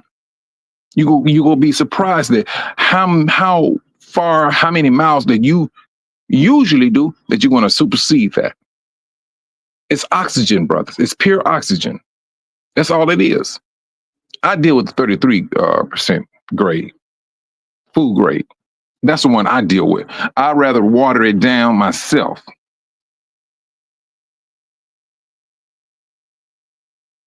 I'm not no doctor. Oh, I'm glad I said this.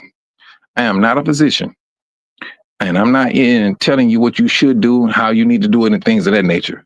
I'm just encouraging, hey, this is the results that I have seen, with other brothers and sisters. When it comes to hydroxide, I deal with the 33% food grade. You can get this online. But never use that 33% on your bare skin. It will burn you.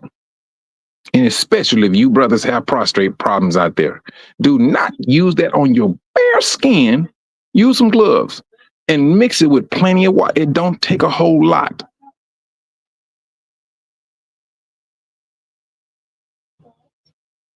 That's just my encouragement.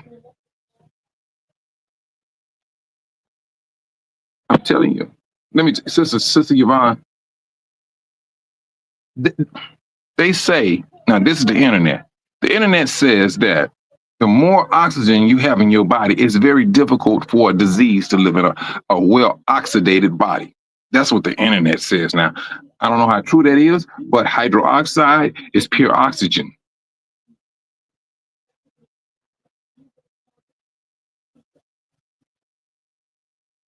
I'm serious.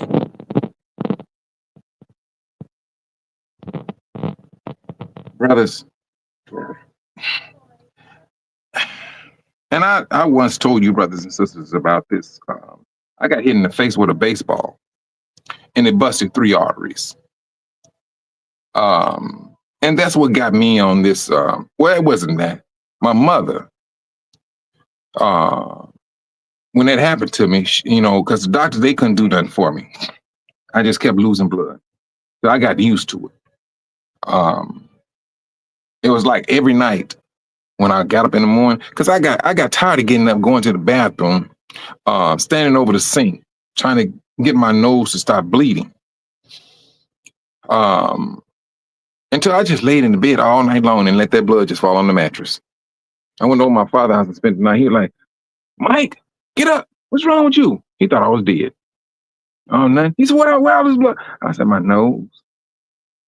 I got to a point, brother, since I used to put a towel up under my head to where I slept. But the blood, it's leaked through it'll leak through the towel all onto the mattress and everything. He like,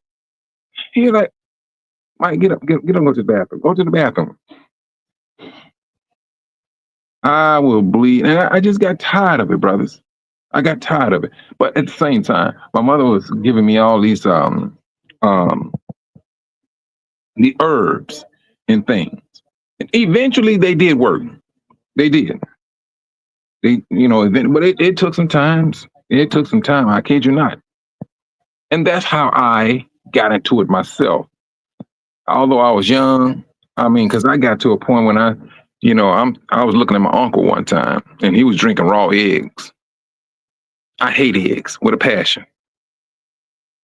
But if it was healthy, whew, I would suck it up. And I was like 10 or 11, I was drinking raw eggs. And I was boxing at the same time, lifting weights and everything, and that's how I came into the herbs and things of that nature. And I'm a firm believer of the herbs. If I feel and I see that there's a pro for us, I'm going to speak about it. I'm not going to claim to be no doctor. This is just the results I have seen. And my niece, she has not had that problem ever since. And that's been about 4 or 5 months now. She has not been back in that position since then. She has not. Now, whether a brother or a sister pay attention to what you're saying and things of that nature, that remains to be seen. But I had a brother. This brother, he called and he said, man, he was about to go and have surgery. And I told him, I said, no, brother, you can do this here. He was like, man, but I'm going to tell you what he did. He disobeyed what I said. Now, I specifically said this to him, sister. I kid you not. I said, brother, don't put that stuff on your skin raw. I said, no. You can't do it that way. I said, it's going to burn you. He didn't believe. He did not believe. Sister Priesthood, if you think I'm joking, I kid you not. That stuff burnt him so bad. I'm like, dude, I just told you not to do it. I said, you have to add water. It don't take a whole lot. But this is what happened, though. I said, no, you're going to be raw, bro. You're going to be raw for a good week. I said, you'll heal up. You can go to the doctor if you want to, but I'm just letting you know, you're going to heal up. I said, you done put pure oxygen on you. I said, did your skin come out? Yeah. He said, man, I can't do nothing.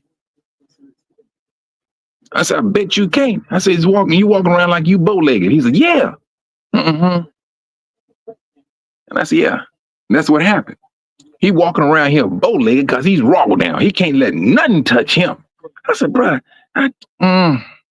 truthfully, I was laughing at him. I kid you not. I was laughing at him because I told him not to do it that way. But anyway, once he healed up, he didn't have a problem. He didn't have a problem urinating no more. He didn't have that pain. He did not have that pain no more. 2 weeks later, I would say 2 weeks, he called me. He said, man, Mike, you ain't lying about this stuff here. He like, dude, do you know, I went to the doctor and they gonna tell me, this is what my 11, they were talking about, did you change your diet? And I told him, I said this to him. I said, man, don't tell him where you got the stuff from. He said, yeah, I changed my diet. brothers and sisters, it's out here. The issues that we may suffer from, it's out here. Breast cancer, sisters, it's out here. It's all about, do you believe? It's not going to kill you to try it. It's just a matter of you just rubbing on some stuff on your body in that affected area and then see what it does. That's it. That's all it takes. The same brother that called me about his daughter, they had to give him a catheter because he can't urinate. His prostate shot. I'm like, brother, I mean, if you do this, you'll be good. He didn't do it. Just like I told him about what his daughter needs to do. He didn't do it. He did not do it. The Most High is going to show his hand. The Most High is going to give you a way out. That's one thing he's going to do. And if we don't pay attention to what other brothers and sisters say, and you believe in everything that the doctors are saying, you want to run to the doctors, and the doctors, that's that beast mentality that the doctors do. Oh, yeah, she's still sick, but you ain't got money to pay. She got to go. Ain't no love or kindness when it comes to that beast. But when you got brothers and sisters saying, hey, you know, I had that issue. This is what I did. Is it really going to kill you to do your research, your due diligence to see if this, and don't get me wrong, brothers and sisters, some things work for brothers and sisters in a different way. I get that. I understand that. But if you don't put forth that effort, what is it that you're going to leave to the Most High to bless? What is it that you want to leave for the Most High to bless?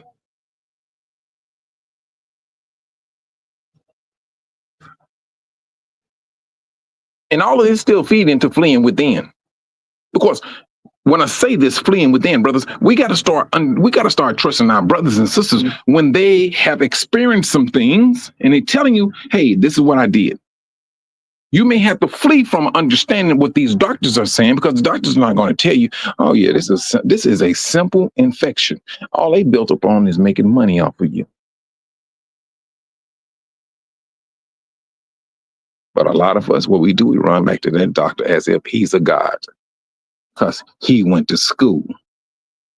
And he could be all it takes, brothers and sisters, when it comes to these doctors, when them to become a doctor, they must manage a D to pass that course. You got some dumb doctors out here that got a D and just for a passing grade. Now, what do you think those D doctors are working at? What neighborhoods do you think those D doctors are working in? Israel. 9 times out of 10, they're working in your neighborhood, right around your corner.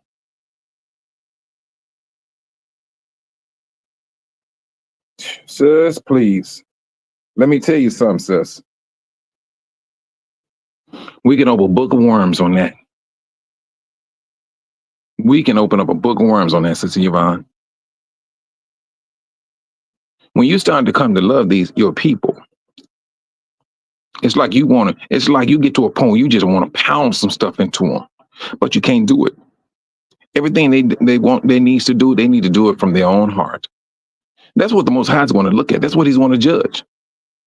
What is your desire? Do you love these people that you're around, that you are related to? Because unfortunately, you got some people that's related to us that do not care for us. Those are the ones the Most High is going to rectify. Those are the ones he's going to judge. He going to place judgment on them. You got to love these people. We got to love our brothers and sisters off the top. We got to. And don't get me wrong, they go work that last good nerve. That's what they're going to do. They're going to work that last good nerve. It's real. Yes, they will. I can tell you that. They will work that last good nerve. Because you be like, Negro, please. Because you'll be like, They will leave you dumbfounded. You be like, you cannot be this dumb. You just can't be. Ooh, because in your mind, it's a simple equation. 1 and 1 equals 2. Mm. But this is the trials, tribulations that we got to contend with.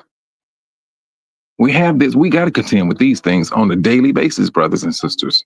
Now, truthfully, when you start to understand these things and you start to see these things, what our brothers and sisters are doing, then you start to understand, oh, now I understand why the Most High had to go in and do what he needed to do against his people. I understand the heat that the Most High was having against his own people, because now you feeling that heat. You feeling that anger. You feeling that resolve of why the Most High chose to do away with his people at times. Because you be looking like, no, Negro, you should know better. You should know better. Good example, that brother in Chicago. And the lady was in line and she was ordering her food and everything. And the dude was like, you say one more thing, I'm a so-and-so, so-and-so, so-and-so. And he was balling up his feet and everything. I don't know what in the world he was doing. Truthfully, I don't. And he started tagging that sister. Boom, boom. I mean, he tagging that sister like as if she's a dude. That mother's son came in and put 2 of them in him and laid him down. Now, listen to me on this now, brothers and sisters. Do you know how many blacks sat back and said, hey, man, I mean, what? I mean, it is what it is. In so many words, what the brothers and sisters were saying, hey, that's called justice. The Most High don't play with that. You're a 30-something-year-old man, you come slugging on his sister who didn't do nothing to you. And now you had to pay with your life.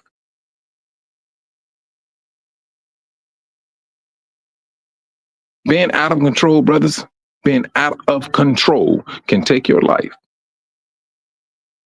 We don't play when it comes down to common sense. We don't. On the south side of Chicago, this sister, she was sitting at the bus stop. And you could tell the sister was kind of, she was not uptight, but she was very cautious. I peeped that from the video. And so this dude walking down the street had his hoodie on. And you can look at him the way he was moving about, way he was, I like, nah, this nigga on some dumb stuff. And the sister, she kind of cocked her head and she seen him. And truthfully, from what I was seeing, she was being safe. She cocked a gun. He didn't see it. He did not see it. So he came as if he was standing at the bus stop, right?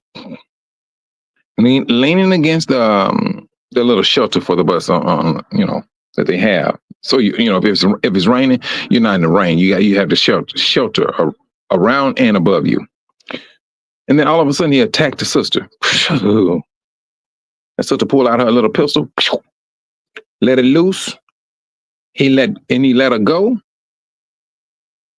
He was running at first, and then he started walking. Then he leaned against the building and he fell dead. She shot him straight dead in the chest. He bled out. The brothers and sisters on the news said, hey, you reap what you sow. This is what one black guy in the neighborhood, he said that. And we understood that. We black people, we understood that. We understood you ain't no business robbing this woman.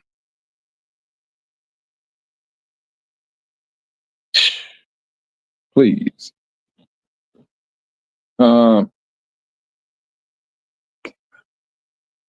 Sister, yes, I did, Sister Yvonne. I did. Hold on for a moment. Shalom, Sister Zenobia. Hold on, Sister Yvonne. Let me see. Brother Lang, I've been this so I went online. Found out I only see 3%, which is already I have, and 12% food grade. No, Sister. If you go online, Sister Zenobia, you can type in 33% food grade hydro. You know what? Let me do it this way.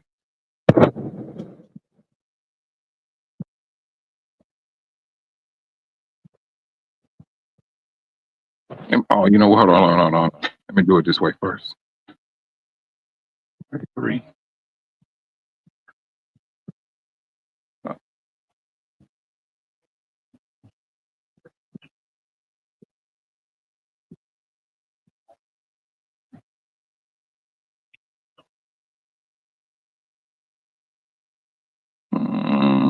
There you go. All righty. That's it right there. 33% food grade hydroxide. Put that in.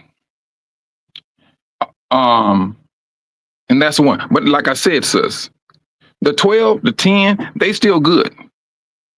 They still good. I just used that 33% because truthfully, brothers and sisters, if truth be told, that's a business within itself. If you have some distilled water that you can get from the grocery store, and you got your bottles, you can get your bottles off of Alibaba, the brown bottles for peroxide. What do you think they do, brothers? They buy it in bulk. They break it down to 3% and they sell it in the stores. You can sell it online. Food for thought. That's all it is. Put your own label on it. Now, in Africa, they go up to 3% and 6%. That's it. And the bottles are very small. Let me go back to Sister Yvonne. You know, Sister Yvonne, IUIC. Yes, I did. And sister, let me tell you something on that. That's a very, you're welcome, Sister Zenobia. Now, Sister Zenobia, on Amazon, the most you're going to see. Now, don't let Amazon trick you. Amazon would say 33% grade, but then you read that fine print, they go say it broke it down to 12% or 10%. Now, that's the one you got to be careful of. That's the one, because they break it down because they understand the business aspect of it. They just broke it down so they could sell more bottles. So just be careful on that one.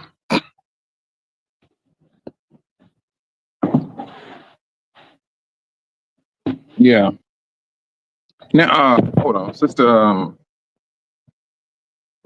I seen that where they went off on them. But Sister Yvonne, that right there should tell us or show us just how damaged we as a people are. Why is it that they want to see a white Jesus? Why is it they feel so deep within themselves that this man who is closely related to them is white? So, but truthfully, don't get me wrong, Sister Yvonne. Don't get me wrong. That's all they used to. That's all. When it comes to Islam, same thing. Same thing. He got to be a white Muslim. He got to be. He ain't gonna be no black Muslim. No. They ain't even trying to entertain that.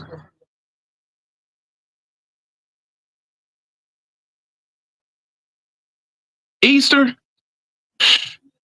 girl, please. Easter is going to dominate Passover, the real Passover, that is. This is how deep the Most High was telling you how Satan has came in and has misled the entire inhabited earth, even his people. Why is it that we Yahudims are woke? When we see these things, we speak about these things. If you want to talk about a hated people, it seems like that hatred is streamlining now. It is absolutely streamlining to a particular people in a particular place.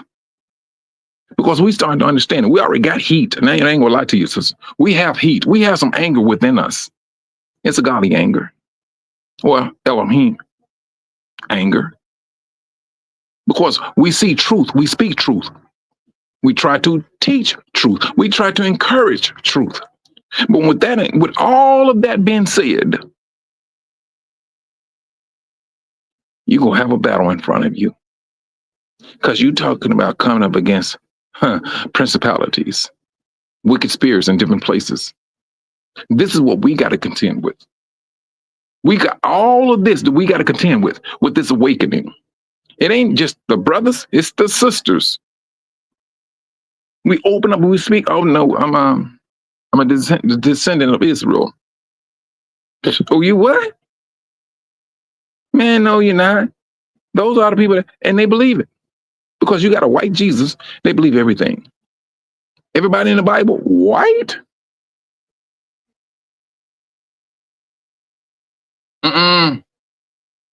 No. Brothers and sisters, we woke up. Truthfully, we woke up to a war. That's what we did. And the Most High knew exactly who to wake up first. All of you brothers and sisters on this live, he knew exactly to wake you up. He knew that you got that. He knew that you had that fire. Because you got to ask yourself this.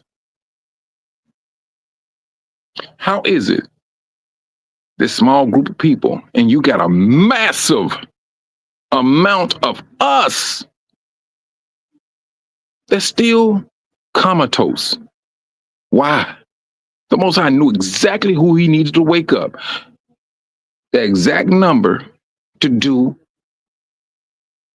his business. And we woke. We doing it.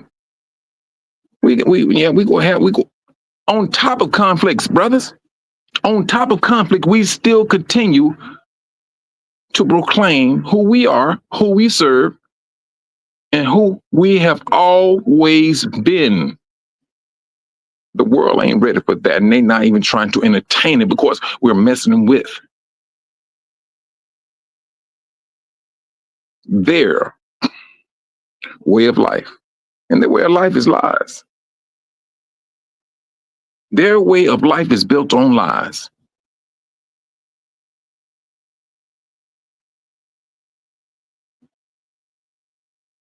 We speak truth. We speak life. We speak family. We live family. Their lives are totally opposite of what we do. When I say there's a people that's experiencing slavery, they don't even see it. I'm seeing it already happening in real time. I'm seeing it. I'm seeing a drugged out nation. They don't see the problem. For whatever reason, the Most High is keeping them blind to what's going on. So eventually, once they see it, they may be just right in the midst of it. And that's when they go understand, hey, things have changed. How is it that all these Gentiles are in the streets walking around like zombies trying to get high? Where are the Negroes that we planned all this stuff for? It's changing, brothers. It is absolutely changing right before our eyes. I'm not upset at Gentiles. And I'm not prejudiced of Gentiles. You have some Gentiles, so-called Gentiles, that do not know that they're Negroes. You got some. You do have some out there that thinking they're Gentile. They think they white, but are Negroes by blood.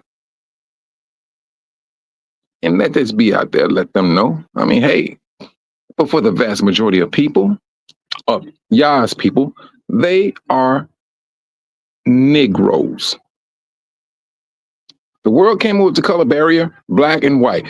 I'm talking about the black Negroes. Because eventually, even if you may have a white Negro, that skin is going to fade to black. It's going to go back. It's going to go back. Period.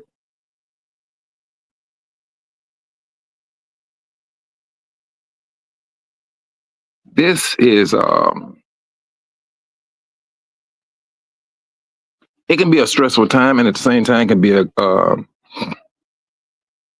happy time, because we got to go through. We got to go through these things, brothers. We do.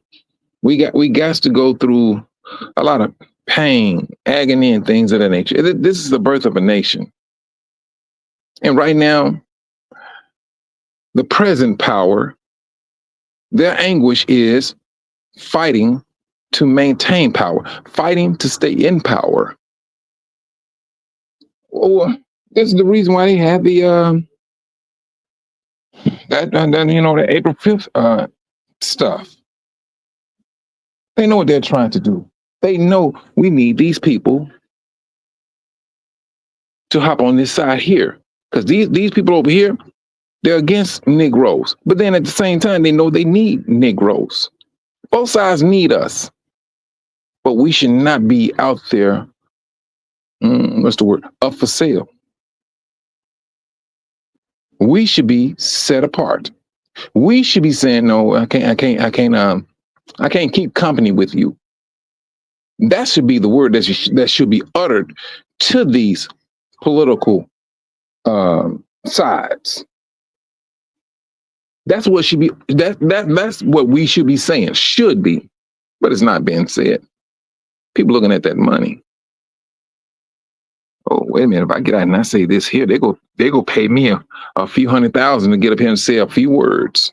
Get the crowd geeked up. There are so many different gods working in any different protests, brothers and sisters. It ain't even fun. You're talking about the love of money, the love of power, the love of self. When I say there's so many different gods involved in all these protests, brothers and sisters, it's a lot of them. It's a lot of them. Love of self. It's a lot of them. You're dealing with a Republican and a Democrat. They're the same person. They're a divided person, but the same. And what do you think they want with you? They need your power. In order for them to maintain their power, they need your power. They have stayed within their bloodline for years. You got to blame you know. I mean, hey, you got to give it to Esau, because Esau blending his blood with a nation. That blood is fading out, brothers. That their strength is weakening. So what do? They need that blood. You Negroes, they need you for life. But these are the same people that mishandle you. These are the same people that has continually disrespected you and your life. When the Most High said the nations do not mean you no good, they brothers. Did the Most High tell a false prophecy? Did he tell a lie? Looking at our history, we know for a fact the Most High is on point when he said these things. This world has been doing its devilish deeds down to this very day. And they're doing it with a vengeance now, because they do not want to give up their seat. They do not want to humble themselves. They do not. And at the same time, they still continually try to push a separation between the so-called black man and the so-called black woman.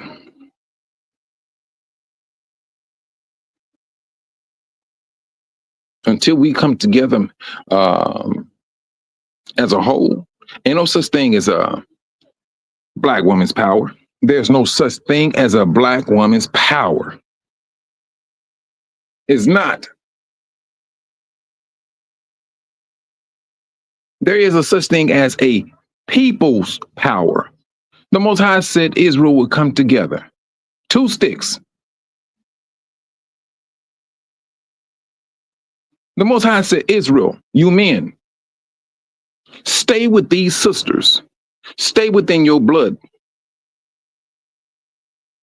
We took that as nonchalant. We started dibbling and dabbling with the nations. That's what we did. And we paid the cost too. Down to this very day, we paying the cost. All we had to do is look at the history. Go back and look at Solomon, King Solomon. And then look at, what was his name? The Philistine, Samson. He had a niche for those Philistine women. I never known in the scriptures that King David ever married outside of Israel. There was not one report that he did that. Had a shortcoming? Yes. Being loyal to the Most High? Loyal to his worship to the Most High.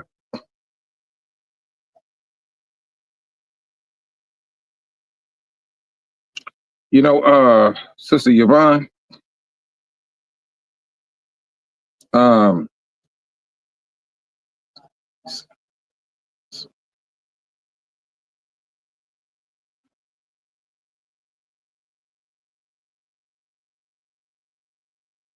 sister, yeah, it is going to be something, sis. It is. It is. You're the only people on this planet Earth. It's difficult. No, it all depends on time, how you can do it. And I've seen brothers do it. Brothers that may have a white mother, and they go out there and they marry a Gentile woman. I mean, what you expect? Those kids will come out light-skinned. And if they keep on doing that, it will fade out. They go fade out. I don't know what's up with these brothers and sisters when it comes to that. But it is what it is, and people got their own difference and things of that nature, what they want. But I'm pro-Negro. That's just me. I'm pro-Negro. I'm being obedient to the scriptures.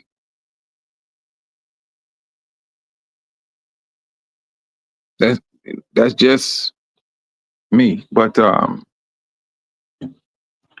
think that if you being awakened, and you still go out and do opposite of what the Most High said, no, you in judgment then. Where you like willfully went out there and did that. And I know brothers that right there right now that does that. I know some brothers, and I'm like, brother, you do know. Yeah, man, but you know, man, I got this fetish for. I'm like, pimp, are you joking me? But hey, that's what they do. That's what they do. You, brothers and sisters, waking up, it is an absolute privilege. It's a happy position to be in.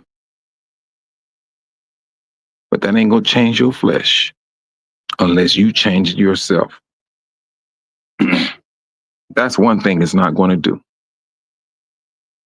You woke up, you're starting to see these laws. You're diving into those first 5 books like we are ordered to do. Don't get me wrong, brothers and sisters. I'll be forgetting sometimes because you got so much going on. Yeah, I have so much going on, you forget. But when you start diving into those scriptures, You start looking at these laws. You start to put things in back in um, back into understanding. No, you go have something that's going to come upon you. I don't care what you're talking about. You're going to have it. Though you being a Negro and you being that true Israel, read those scriptures and see what happened to you. The other people that can do that, they ain't gonna get hindered. They are a synagogue of Satan. That's what Yahushua said that he was going to make them out to be. And they are that down to this very day. They're not going to be affected. You will. Hop into those scriptures, dig in deep into those laws, see what happened to you. Talk to me, get back at me and let me know, hey, man, I had this happen to me. I had that happen to me. Because you dig into something that the devil do not want you to dig into. Because he knows your bloodline. He knows those scriptures will affect your power over him. He knows that. He has that stuff down to a science because he knows that these Negroes dig any deeper, these Negroes go bury me.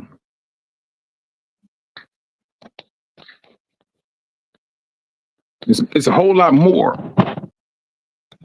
It's a whole lot more involved than just awakening. There's some action that we must do as being Israel. We just can't hold on to a name and walk about with our chest stuck out and still eating pork. I'm in Israel. And then you gonna get a pork chop sandwich? Dude, please.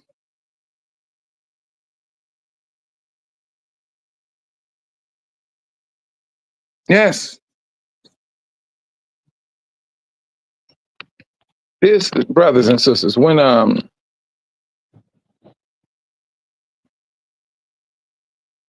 see now, I'm gonna say this now. And yeah, some may get offended. Some may get offended. I'm talking about the brothers more so. And some of you sisters too, if you're doing it. But I see more brothers are doing this. When they come up with that chart, talking about, oh, this is here, this is these people, this is here, and then if the brothers and sisters that's usually they're doing that's doing that chart, look at their wives. Look at their wives. They're gonna be Spanish descent. Truthfully, I take it as a this is the way I take it. That man wanted some kids, light-skinned kids, with some good, with the so-called good hair.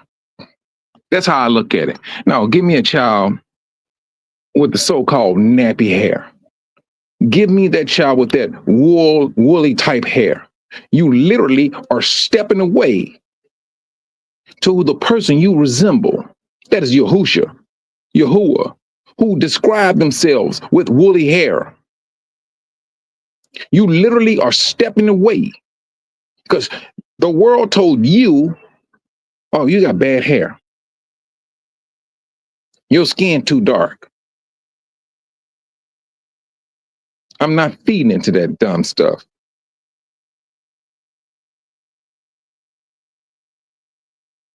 But if you feel this is what you got to do in order to make right of a decision that you made out of your flesh, brothers and sisters, the Most High already knows that. He knows it.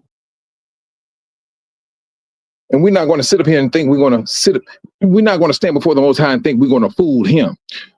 Well, I thought that she was of the tribe of so-and-so. And the Most High knows exactly how to send his spirit to let them know you're being misled. He knows exactly what he needs to do. And then too, at the same time, brothers and sisters, did not the scriptures say my people are destroyed due to a lack of knowledge? There is no excuse for it.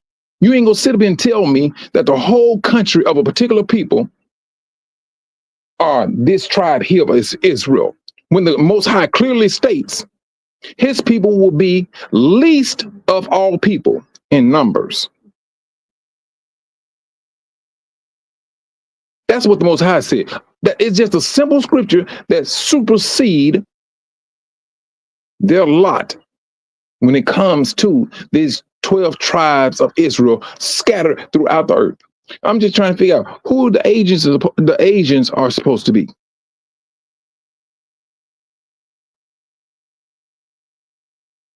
Who are they supposed to be? What tribe of Israel do the agents supposed to be?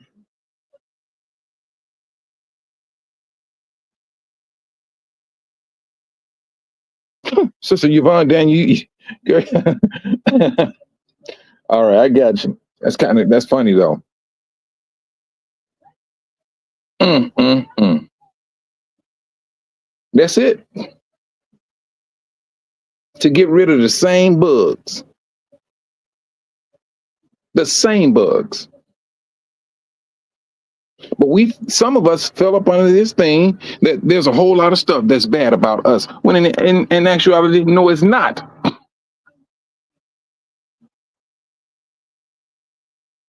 It's not. That's that self-hatred that some of us maintain down to this very day. I know some brothers. They feel once everything is all over done, they gonna have the privilege of marrying white women. I'm like, bro, what scripture you got to support that? You got brothers out here who still have a desire to be with white women. Brother, that small decision or lust, it just may cost you. And I'm talking to sisters too.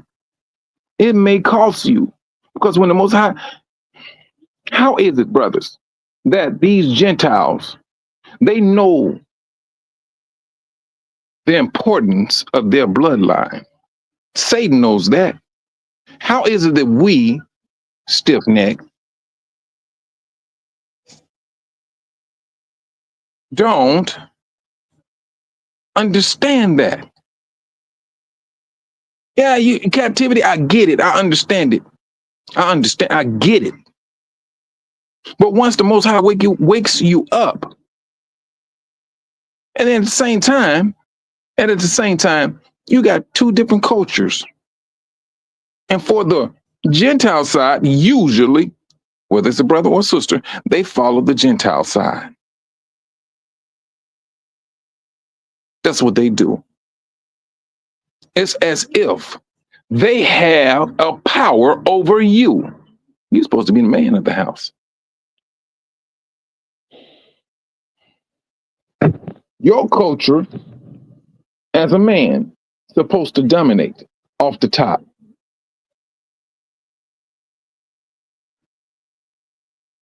Shalom, Sister Monica.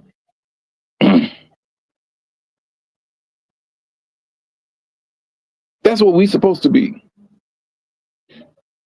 You're talking about a separation, brothers and sisters. This is one of the times when we got to fight to be separate. We can walk in there with another person on our shoulders as if we done the Lord's will. And at the same time, oh no. You have the Lord's wrath. And I'm talking about you brothers who's waking it up, and yet and still you going down doing opposite of it. You can yell Israel all you want until you blue in the face. Trust and believe. You are under judgment when it comes to the Most High. When he tells you to stay within your bloodline, you need to do that to the best of your ability. You will be judged, brother or sister. You will be judged. Now, granted, post before your awakening. Oh yeah, there is an what's the most I said? What do they call it?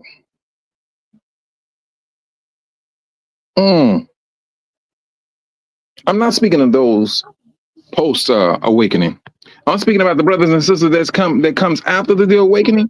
When you start to understand these things, yep, those are the ones.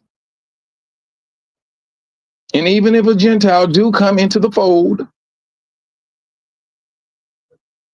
you still don't have that right as of now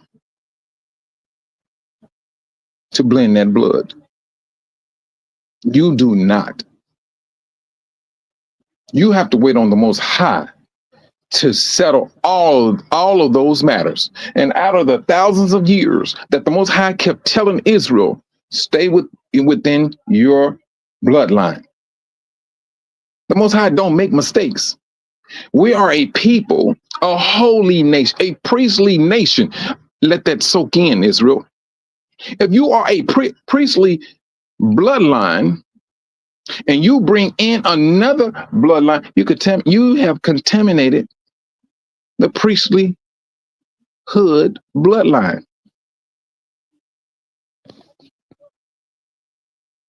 Sister Royal Priesthood, can I get a hallelujah? Can I get a hallelujah? Because that's what this is going to amount to. You are literally contaminating a bloodline. And the more we understand this, the better off we're going to be.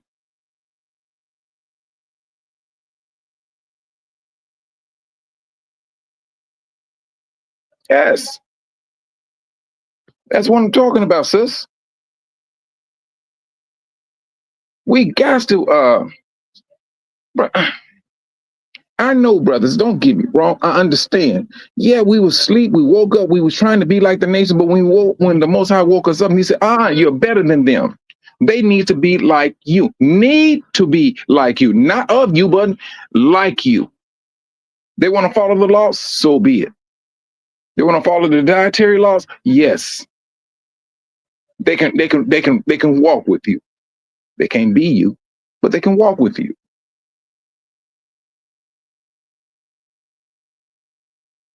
This is real.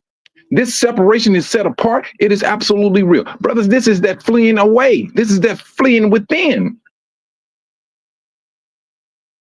And it's a mental, spiritual, and physical movement that we should be having daily.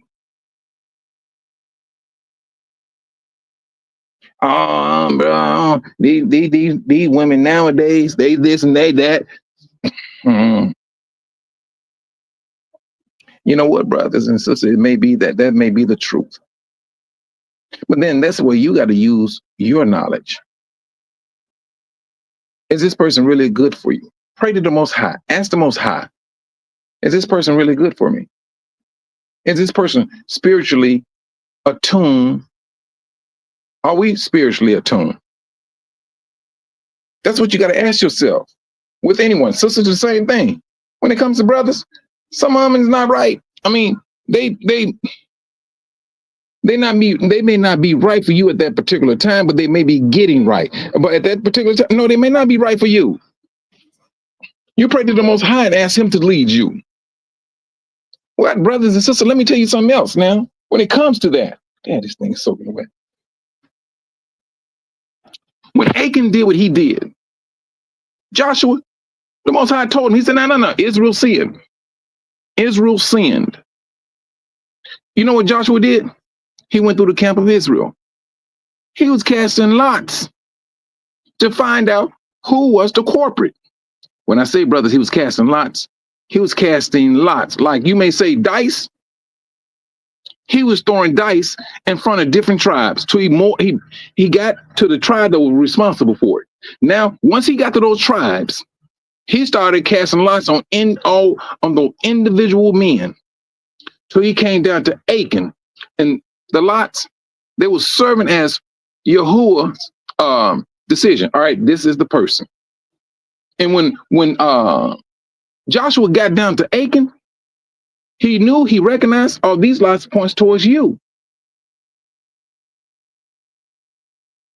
And then that's when he started questioning Achan.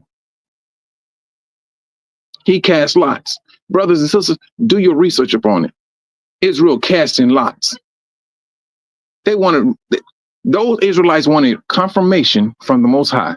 When Jonah was on that boat trying to walk away from his assignment, and all of that trouble started happening, because now, mind you, they was on that boat. The boat was cool until Jonah hopped himself on it.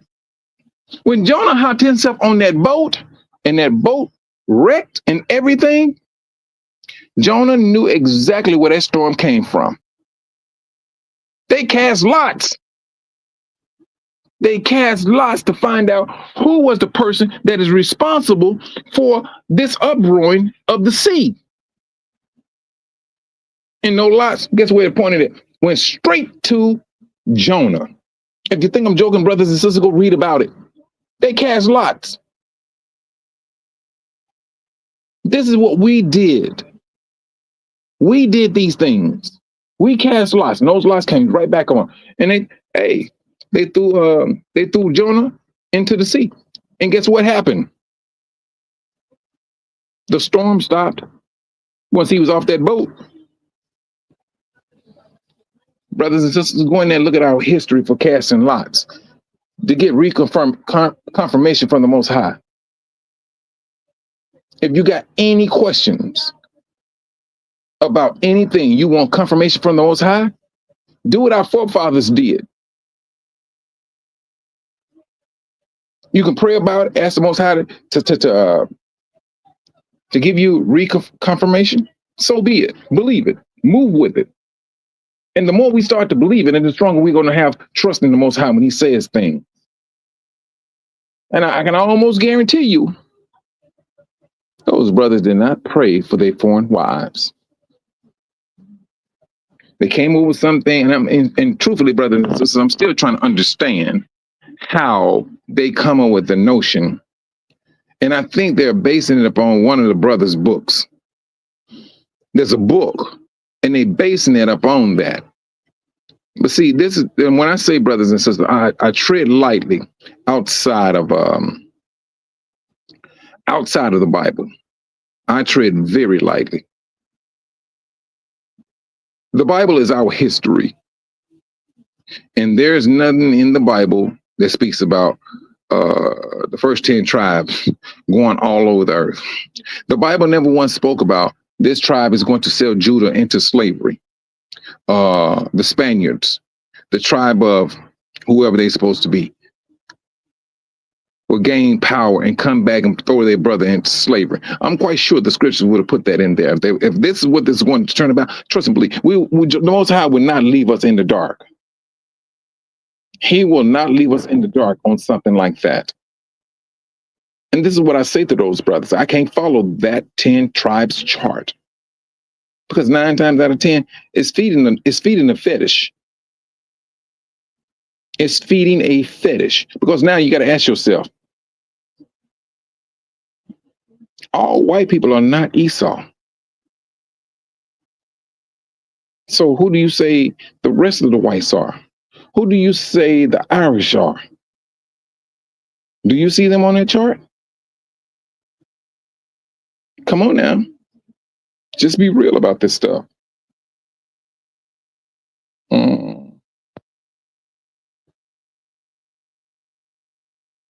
This is the thing. We are supposed to be with our people, brothers, our sisters. We all got issues. We all been damaged. That's one thing we have been. And we all must truthfully, individually, scrutinize ourselves. And I'm talking about brothers, you scrutinize yourself. Sisters, you scrutinize yourselves. And you know, if you go scrutinize yourself, trust and believe, you will come down on yourself. You will make yourself do something that you know for a fact you're not accustomed to doing. But when it comes down to who you are of Israel and those laws, you know for a fact, this is what I got to bow down to. Because if I don't bow down, the Most High is going to put me down where I don't get back up. The Most High was not playing with that. He turned, what's his name? Lot's wife into a pillar of salt. A pillar of salt. And you know what, truthfully, and I know some sisters, some sisters I do know, they don't believe that type of judgment come down upon sisters. I always go to her. I go to Jezebel. The Most High don't play. If you don't play with a man, he's not playing with anyone if you're not upholding his rules and regulations.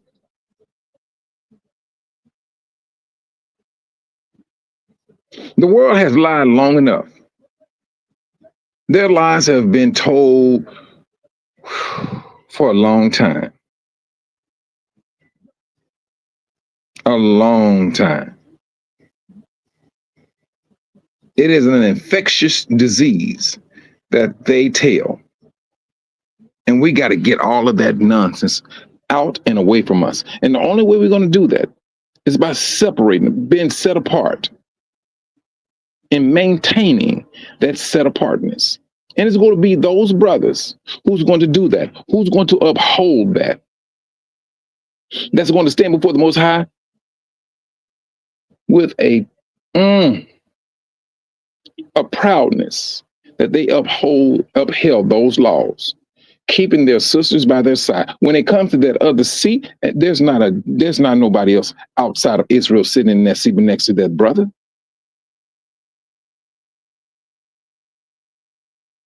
And I don't care how you look at it, brothers.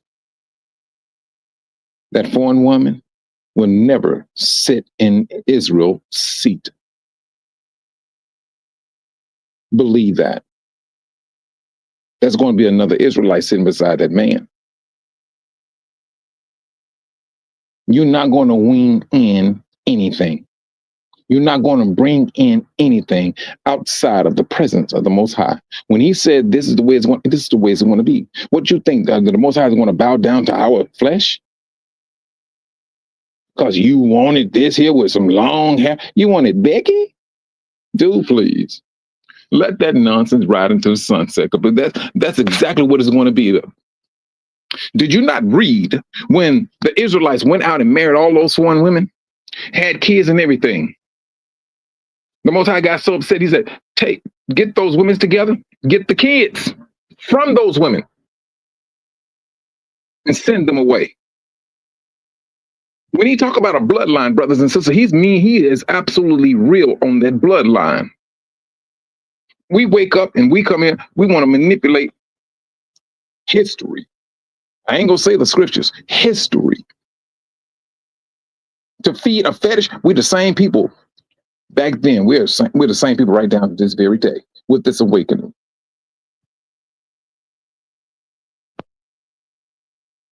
We're the same people. And now we're coming up on a realization of a judgment. And some of you brothers that's saying, hey, you got this woman over here and she from that nation, but she from the tribe. And you know good and well this woman is not from the tribe of so-and-so. You know this for a fact. You just wanted somebody light-skinned on top of your dark skin and contrast.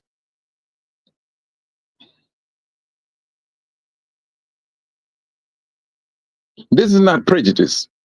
This is not. This is upholding scripture. Because when we step before the Most High, trust and believe, we're going to step before the Most High. Now, I know these brothers know that the Most High said, my people are destroyed for lack of knowledge. That right there is going to be thrown in your face, brothers. That lack of knowledge is going to be getting you judged.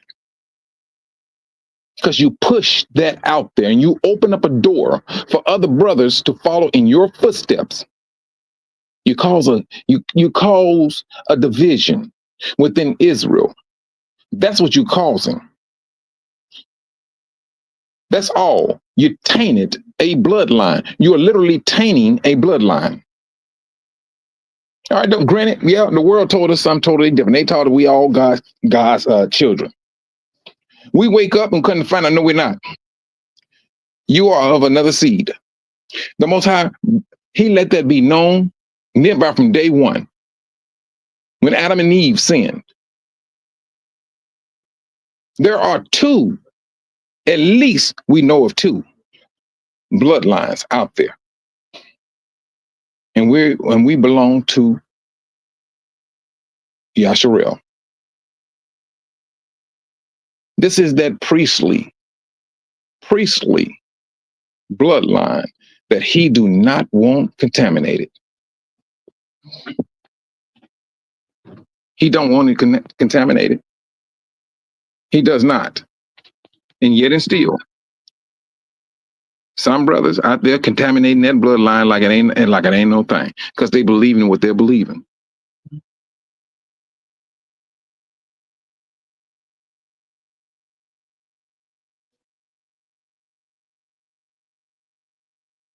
That's what's going on. That's what's going on. And I can tell you this right now. I don't care who your wife may be. She would never sit in an Israelite woman's seat. Believe that. You can walk about proudly all you want. She will not sit in that seat. She touched that seat, it's gonna be like her. It's gonna be like her touching the Ark of the Covenant. She gonna drop dead. Touch that holy seat if she wants. You go see the Most High act.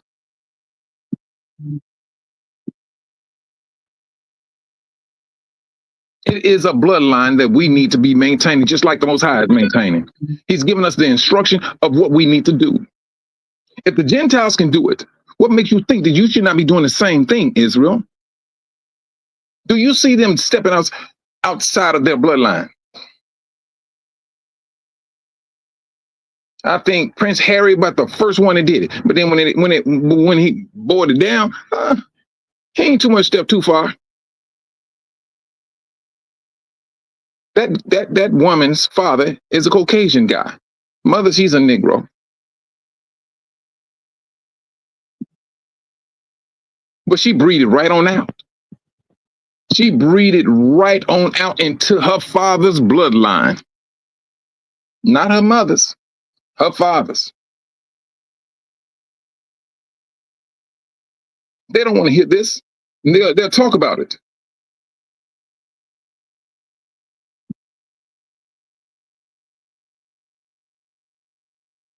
This is what they do. Brothers, I'm serious. This is all part of this fleeing within that flesh. Get up out of it. Move out of it. Because I seriously believe with full-blown awakeness and with its laws, and we go back and we do contrary to the laws, and we talk about this is that tribe over here, this is that tribe over there, this is that tribe here, this is that tribe there. Well, brothers and sisters, my thing is this. Why? I mean, they claiming that the what's the brothers and sisters in what's that country? The island rather. Jamaica, and there's another one. But they supposed to be some of another tribe, but they dark-skinned people. Why did these brothers and sisters go over there and marry those brothers and sisters who do look like them? Why? But no, they wouldn't got those little light-skinned and long hair, stringy hair women, not knowing that they're not of Israel. But they preach that they are.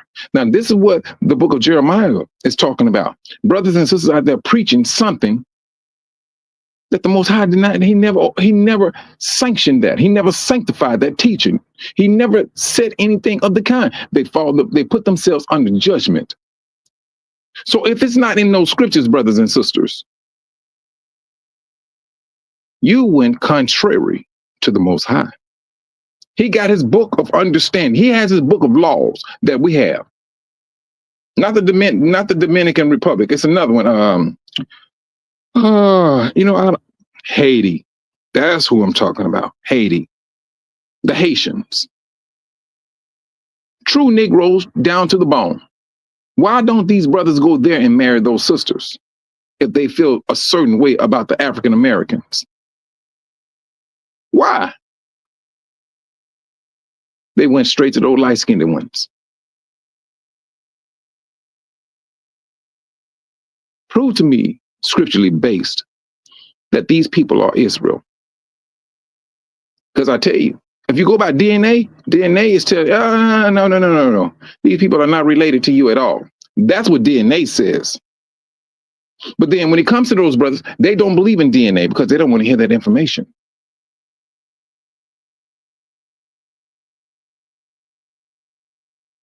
I'm going to hold on to the scripture to you, Sister Yvonne. I am. Give me that nappy-headed child.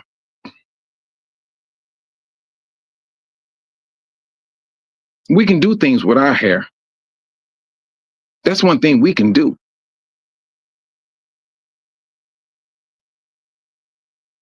The next of kin, All right, now, if you want to say this, then you know what?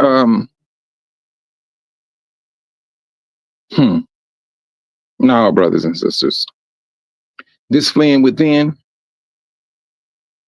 and that's a personal choice, and whether we uphold that or not, that remains to be seen. But trust and believe. The one thing that will be seen, we will stand before that judgment seat of the Most High. And the Most High is going to ask these brothers who's believing in that 10 tribes chart, where they want to go out there and marry foreign women. He's going to ask them a question that they cannot answer.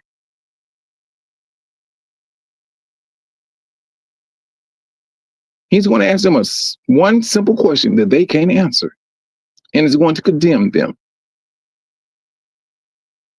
When I say, brothers and sisters, be careful what you are here teaching, because it can bring you up to judgment. It can bring you up to judgment. And I seriously believe a lot of these brothers and sisters are here, and I'm gonna say brothers more so, not sisters.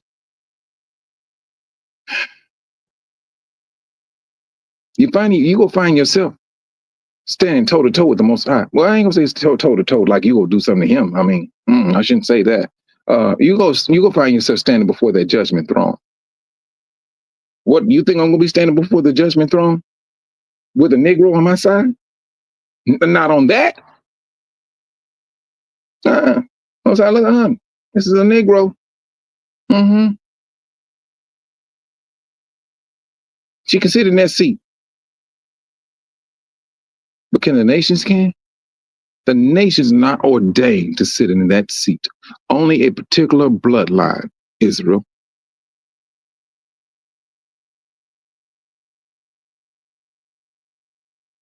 You know what? Let me tell you something, Sister Royal Priesthood. And I don't think they understand the severity of it. When you start looking into those scriptures, when the Most High was telling, what is it, Jeremiah 29?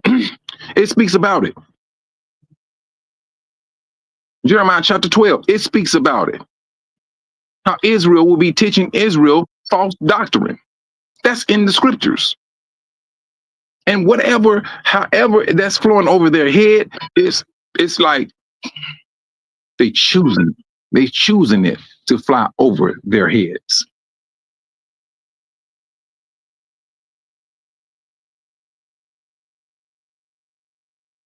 If they want to stand, walk up to the, I don't know how in the world, what they thinking about or how they maneuvering this. No.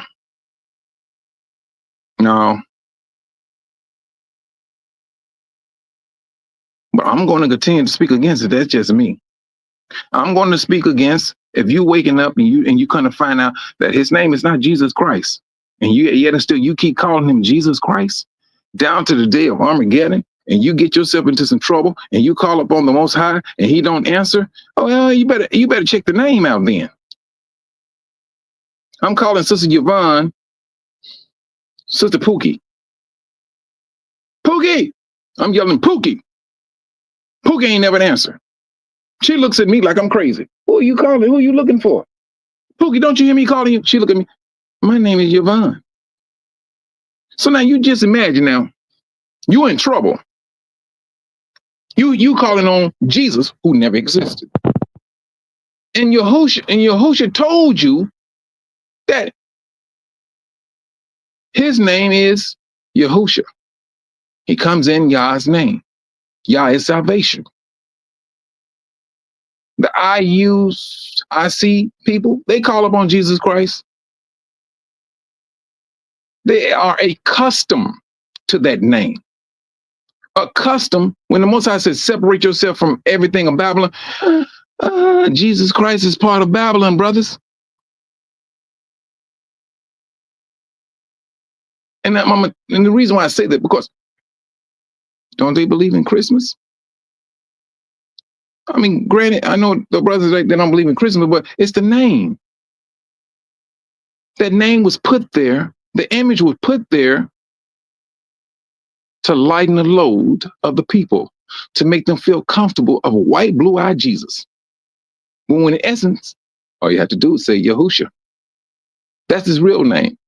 And I say that to brothers. I'm not talking to the Gentile. They can say what they want to say. They can say what they want to say. But when it comes to us, Negroes, when we sin, who our Savior is, call him by his name. Be done with it. Because if I call you Sister Pookie,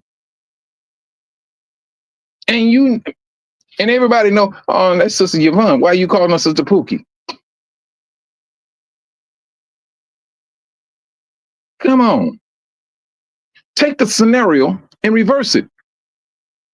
The nations did this. And those brothers, they know what the nations did. They know they call it what they call it. They come with these understanding. Transliterated. Can somebody explain that to me? That's an understanding that they came up with in order to move from Yahusha to a Jesus, which a name is closely related to Zeus. This is the realism that we deal with. Either we're going to be woke. Ain't no such thing as half asleep, one eye closed, one eye open. And then there's going to be a salvation for that. You must be crazy. The Most High is not playing with that. When you wake, you woke. You're not going to pick and choose what scriptures you want to abide by. He'll choose for you. Oh, you believe this here, but you don't. But you want to do what with this here? No, you're going over to Satan's side. Let him go ahead and mark your right hand, your forehead. You don't belong here. There's where your weeping and the gnashing of your teeth will be. That's what the Most High is saying. If you don't want to be outside of the brothers and sisters, we got to maintain our integrity to the Most High and his laws. If you can't get down with that, so be it. We know about it. We know about our people. We know the stiff-neckedness of us. We know these things. This is not that time where we want to be playing around with our faith and our life. Because your life, trust and believe, and especially your family, man, it affects your family. If you die down, trust and believe, if the Most High die you down, your family going right along with you. Because 9 times out of 10, they have that same understanding that you infected their minds with.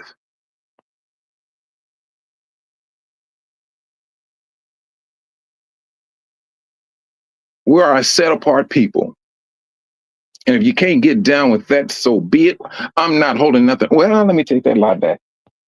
The Most High is holding something against you. And that's going to be a judgment. The only thing I can do is support the Most High's decision. That's all I can do. But before his decisions, yeah, we can speak about it. We can talk about it. We can, no, brother, you ain't gonna make me believe that it's okay for me to go out there and marry Becky. Nope, you can't make me do that. And don't get me wrong, brothers and sisters, I do understand. Israel do come in different shapes, but truthfully, the ones that went into slavery was Negroes, dark-skinned Negroes. And granted, they can sit up here and say, oh no, this basketball player here, his father is black, but he look like he white. That's true. That is absolutely true. But but this is how you play this, brothers and sisters. To close that big gap, I stick with the Negroes. Dark-skinned, call it what you want, nappy hair. I call it wool. Features of a black woman, we keep it moving. Are your family of the slave? Are you a part of the slave trade? Yeah, my family, they, descendants of slaves. All right, we good. We good. As a Gentile, as one of those women that some of these brothers out there, is your family part of the slave trade? And I'm quite sure they go to, no, that only happened to Negroes. Scripturally speaking, that's who it only happened to. And outside of the scriptures, it only happened to, you got the Irish.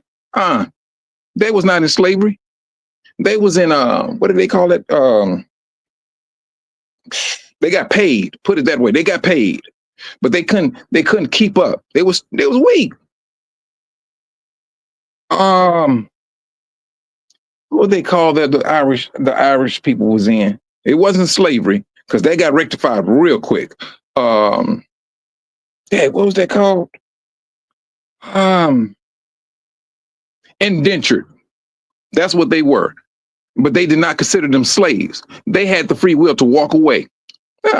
Israel didn't. Israel did not have that. Israel was enslaved.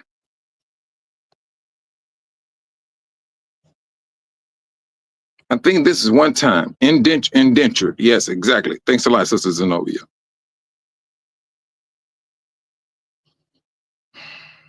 Brothers, we're standing right.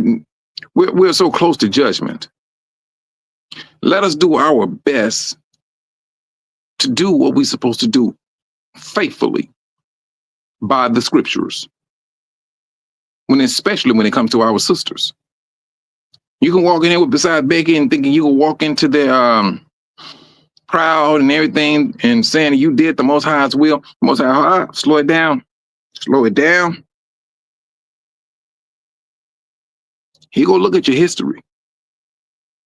He go see when you was awakened. He's going to see that now. That's one thing he's going to see.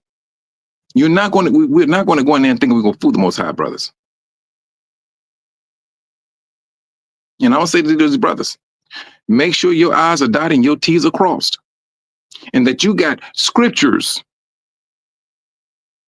that he used his people to pen down to support your action. And I'm not talking about what a person may have believed about this particular tribe. If you don't have the scriptures, brothers and sisters, you're dead in the water. You are dead in the water. And it's just that simple. And for you that's calling on Christ, no, brothers, this is that time where we got to be calling on his real name, Yahusha. Call on Christ if you want to. And that sleep, that's wearing a good pound, slaps you in the head, and you live through it, let's just call that a warning shot. That's a warning shot for you to straighten yourself out. Oh, I mean, Yahusha. All right, and now you can be saved. You're not going to use a name that the nations gave your forefather, your Messiah. Why would you do that? The nation gave you that name. And the Most High and the Yahusha is telling you, this is my name. With this awakening, you never heard of us speaking about Yahusha. Never before in history. I ain't gonna say never before in history, but during this time in history, everybody was talking about Jesus Christ. But when we awaken, what do we say? We go to Yahusha. We go to Yahuwah, Yahweh. Yahweh Shah, I got questions on that one because that go lead to, some brothers are going towards the Indians on that one. And so I'm kind of leery on that.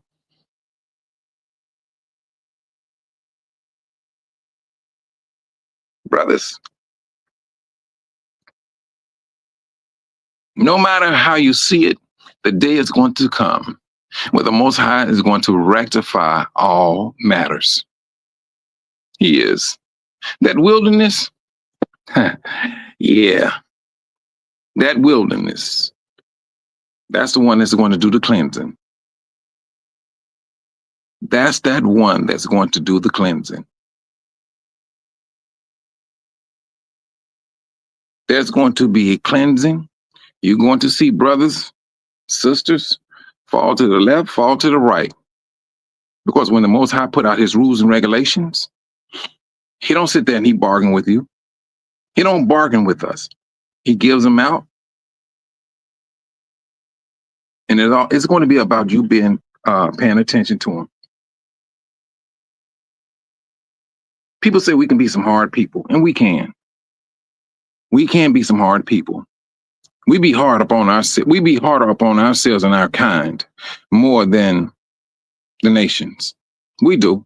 I seen that when I was a child. And I see why we be hard upon one another, because some of us, we can test some people. We can test some people. And one person you do not want to test is the Most High. That's one thing we should not be wanting to do. Within these last days, brothers and sisters, I am absolutely just blown, because I thought I knew scripture. I thought I knew understanding. When I went back and read Matthew chapter 24, I was like dumb as a doorknob. I was like, oh, you got to be joking me. This is talking about us during this time. And I'm seeing everything, all of the contention, the false teachers, false prophets, all on YouTube, TikTok. Everybody got a teaching over here. They got a teaching over there. They got a teaching here. They got a complaint here. Oh, you talking about a flea doctrine. Brothers, all of that is in Matthew chapter 24. Now I understood what time we are in now, because I'm seeing it happening amongst us. And I'm not talking about religion. I'm not talking about Islam. I'm not talking about Christianity. I'm talking about us. This is who it's happening to right now in real time. We are those people that Yahushua was talking about. He said, when you catch sight of all of these things, you need to flee. Brothers, if I had the ability to flee right now, trust and believe, I'll be gone right now. I would drop this here, boom, hop on, I'm gone.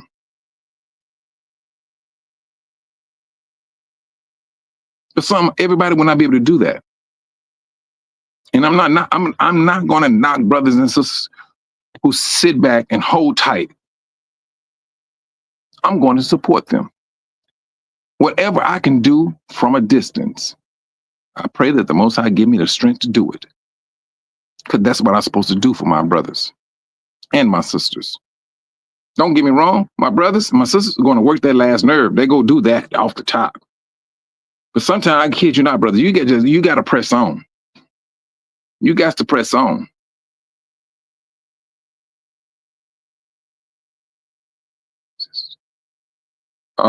Sister Yvonne, you say you're waiting on your African ancestry DNA. I'm hoping. Oh man, it doesn't come back.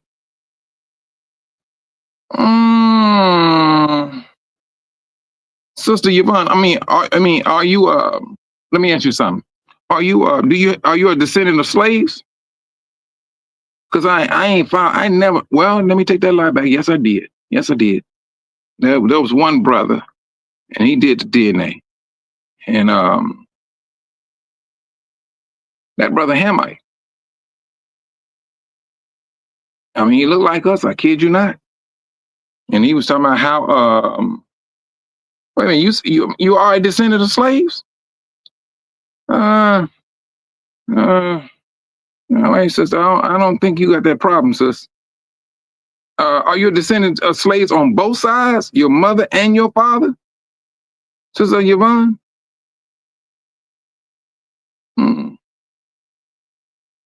know on me, I'm both. My father's side is Yoruba. My mother's side is Igbo.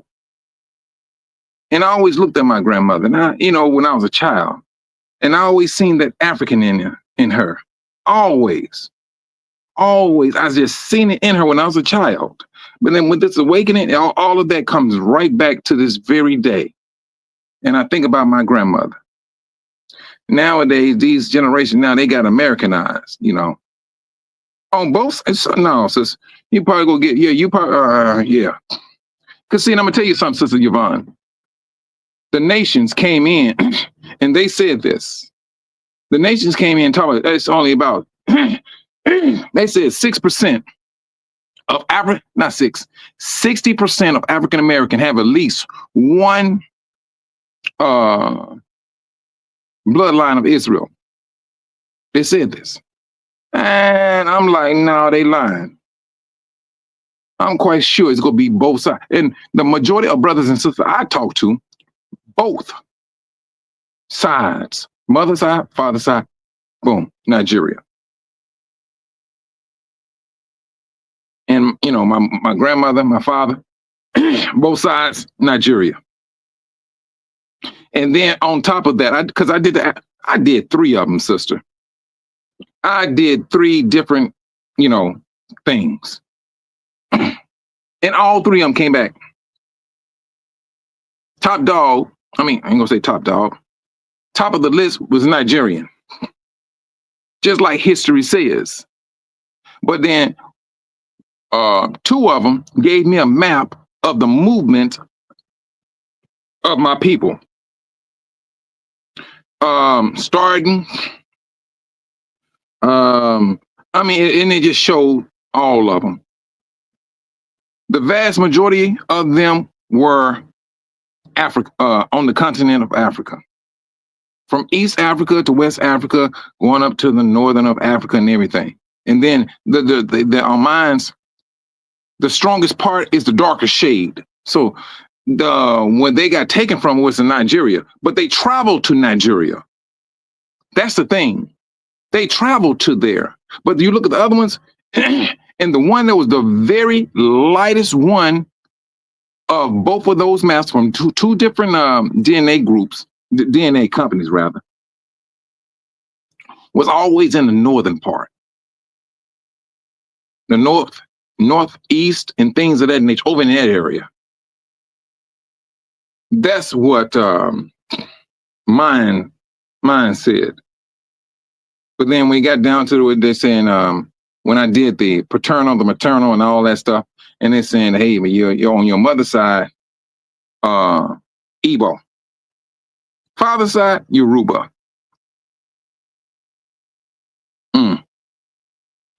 And so, with that awakening, brothers and sisters, I would say we got to maintain this, because this is our bloodline, and we need to maintain this bloodline for the glorification of the Most High. He's the one who put us in this position. He is the one who calls us to be in this, come through that bloodline.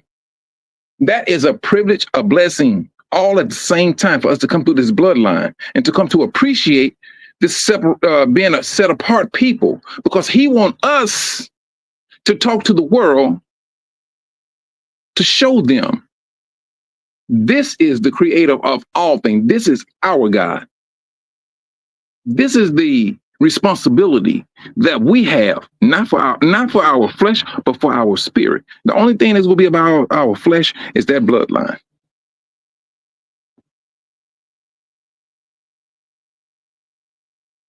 That, I'm telling you.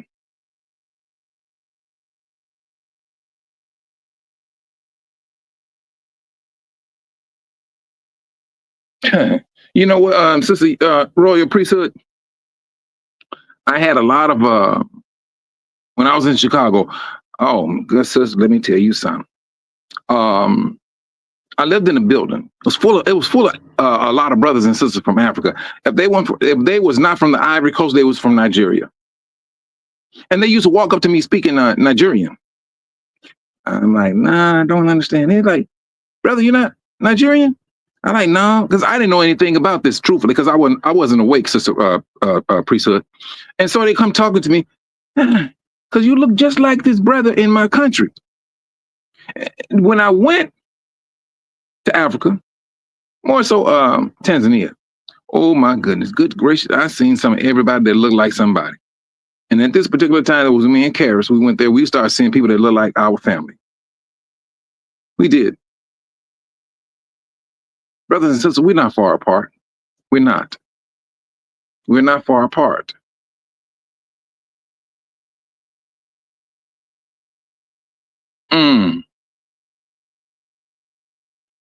And it is, the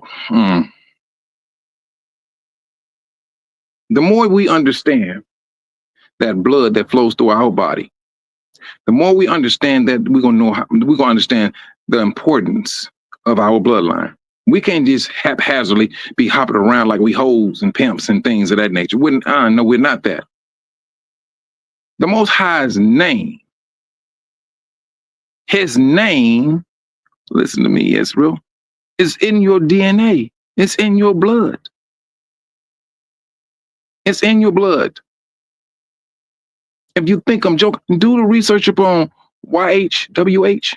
Do your research upon it. And when you type it into the Google bloodline, let them explain it to you, how they came up with it.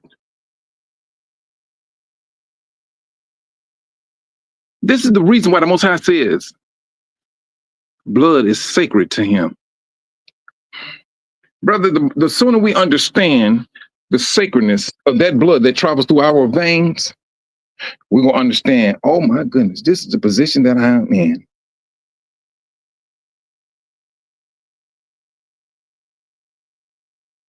That's the position that we are in. And yet we got to be living in some, we got to go through the troubles. Because now it's getting to that time where the Most High is, he's about to bring us into the position where he wants us to be.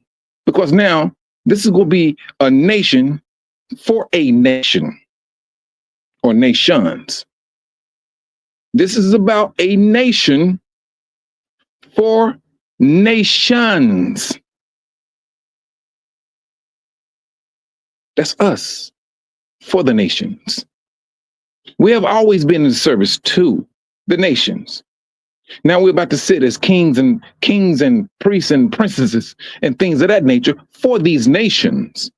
Did not the Most High say if they don't come down and do and show their respect to you, Israel, the Most High said he's going to cause rain not to fall on that land? Did he not say that? We are at this particular time in history. He told us what to look out for. We just need to keep our eyes on the prize. We're not going to always be walking around in mud, brothers and sisters. We just had to go through this discipline. We had to go through this discipline. We had to. We got to appreciate the lowness of mankind. We had to appreciate the depth of sin. We had to come to appreciate it. We had to appreciate the lowliness of a nation. Then for you to be lifted up to a glorious position, up under the Most High's great and holy hands. This is where we stand. This is what we're seeing. And we need to continue to maintain that hope that the Most High has out there for his people, his bloodline. This is what we must do. Brothers and sisters, I'm not going to hold you on long. I will be truthful. I was not even thinking about being on here for the 3 hours, but hey, it is what it is. It is what it is. And for you brothers and sisters that like to donate to this channel, there's my Zelle and my Cash App strolling at the bottom of it. And it would be greatly appreciated.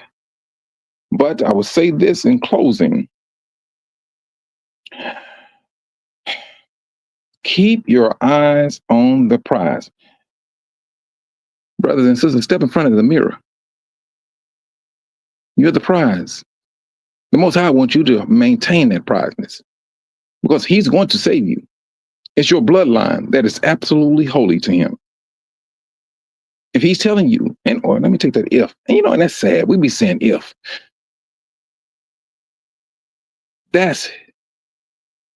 You are his holiness. That's the holy things. He said blood is holy. It's holy to him. You are holy to him. You are chosen by him. You are.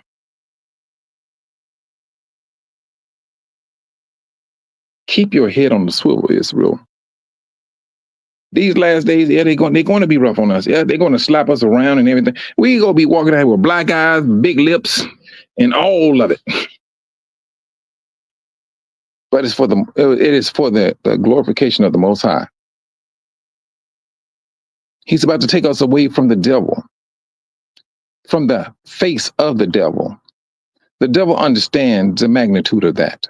Right now, he got his eyes on every last one of us. He do. The Most High said he's going, what was that? Revelation chapter 12. I'm going to remove my people from the face of the devil.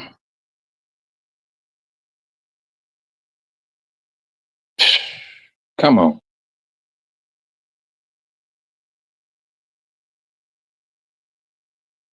Yeah, I was I heard about that to tell you he has a book.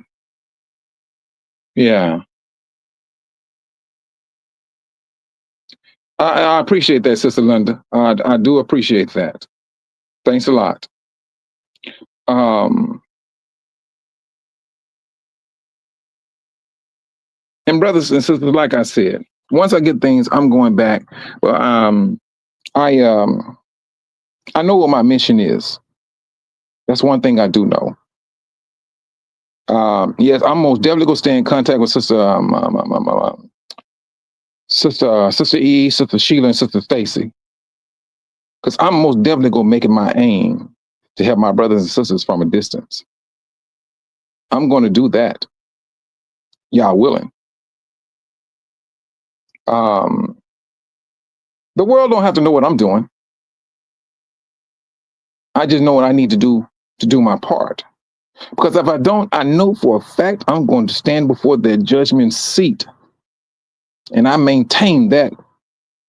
I know for a fact. If I don't, oh, brother, oh, I'm in trouble. And I'm not trying to be in trouble with the Most High. No, not living. No, I'm not trying. I'm not even trying to entertain that. I will do my very best. But at the same time, I mean, what, brothers? I had brothers sit up here and tell me this. Brother Mike, you so and so, so and so. And when they got through with it, I listened to them. I'm like, brother, you may be right. You're right. You're right. I do the same thing to other brothers. I do. It's not being to be retaliating, but if it's truth, it's truth. Because if you take two brothers or two sisters and they come to me and they say the same thing, oh no, brother, you got my attention now. You got my attention. One, no, we may go back and forth. Two, wait a minute, hold on. Why do you say this? Did you all just get together and say these things together? Well, they didn't. No, brother, they got my attention. The Most High knows exactly how it gets down. He knows exactly how to get my attention. And I never forget, it was like two brothers in two different occasions. They said this. I'm like, oh, wait, hold on. So, I get back one brother. I'm like, man, but why do you say that? He says, because of this, Mike, and so and so, so and so. All right, I'm going to get back with you. And I called the other brother and he said, no, Mike, it's because of it. And they don't know one another. And I said, oh, all right, I need to be mindful of that. They got my attention. They got my attention. And the Most High knows exactly how to get my attention. It's going to be either two brothers or two sisters. And I keep it moving. These are the last days in which we're living in, brothers. These are the last days in which we are living.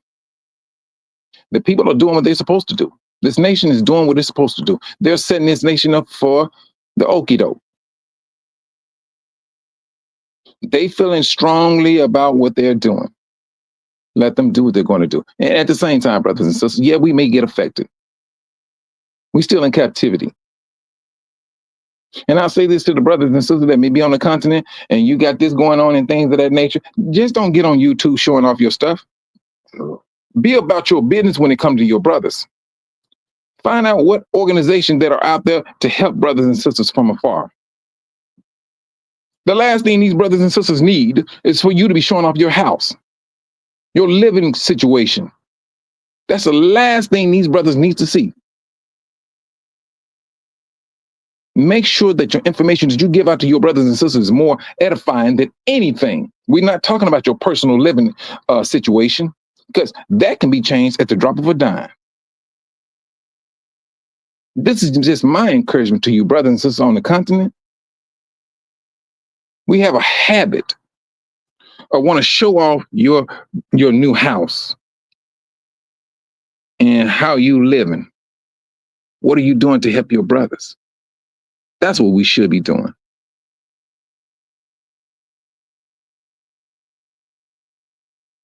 That's it. Sister Yvonne, you want me to ask Sister E what? Mm, let me see. Hold on.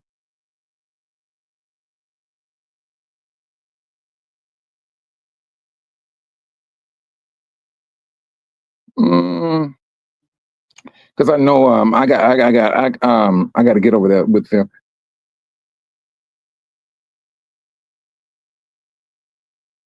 And I thank you, Sister Royal Priesthood. I really do. I mean, it's going to work out, sister. You know, we got to maintain faith. I got to maintain that. I mean, don't get me wrong. Now, sister, yeah, it can.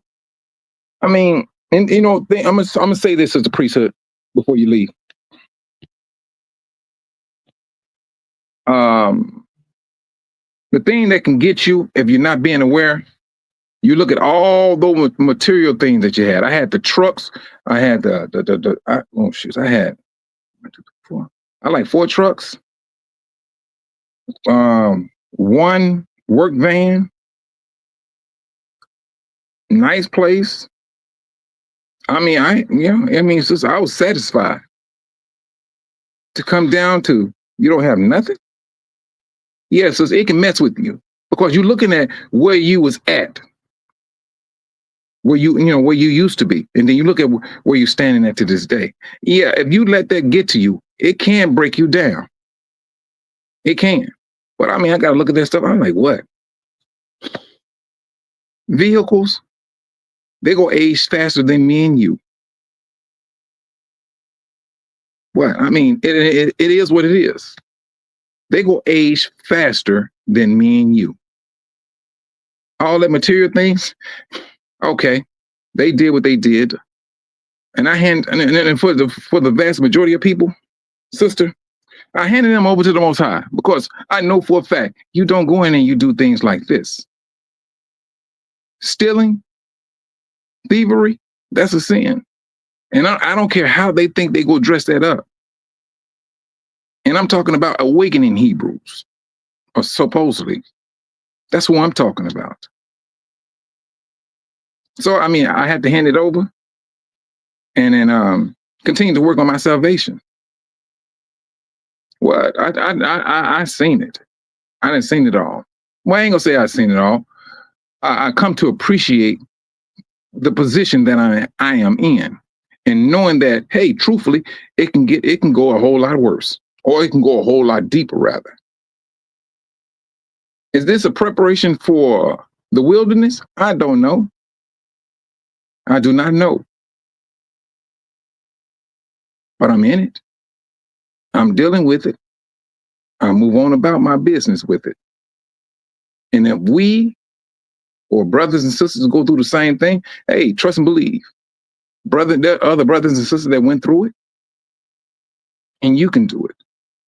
You're not going to be put in a position that the Most High knows for a fact that you will not survive. That's one thing we need to understand.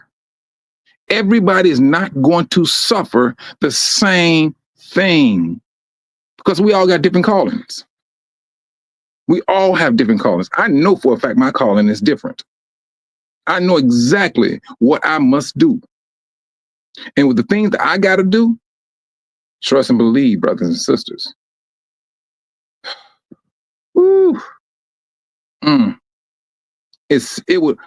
You would think it's an impossible task, but I don't believe it. When the Most High said when you say to this mountain, move from here to there, I believe it can happen. When the Most High said you can walk on water, I can believe it can happen. I think that's something that we need to be practicing. He tells us. He didn't tell the nation. He told his people what you can do if you build up your faith. And I seriously believe one day we're going to witness that, brothers and sisters. We go see a brother or sister walking on water. Then that's when it's real. Because right now we don't think it's real. We do not think it's real. We still think, some of us think it is absolutely impossible for you to walk on water. When although we did not witness Yahushua walking on water, although we did not witness Paul walking on water, we just going by what the scripture says. But the scriptures clearly states, happy are those who believe and yet not beheld. I think I'm butchering up that scripture. He says, happy are those that believe who did not, behold these things. Sister Yvonne. Sister Yvonne, I don't know. Because I have a Zelle, and my Zelle is like my email address. I don't think you can click on. I mean, I know for a fact I ain't set nothing up like that for the W where you can click on it and do that. I think it's something that's manually have to be put in, either from a Zelle or either the Cash App. Yeah. These last days, brothers, in our faith, and this is another thing, brothers. Israel, prior to the destruction of Jerusalem, their faith was not there. Their faith was not there. Yahushua said it. He was finding people outside of Israel maintaining faith better than his people. And I'm just saying, for us that's coming out of this 400-year captivity, brothers and sisters, let us show up, show out with our faith in the Most High. We was once asleep. We woke. Let's take this faith and give it to the Most. Hey, let us take our faith and melt the Most High's heart. Let us do that. Let us make that our aim. They did not say David was after the heart of the Most High. Let's be like David. Let's be like David, running after the Most High's heart. This is one thing we should strive to do.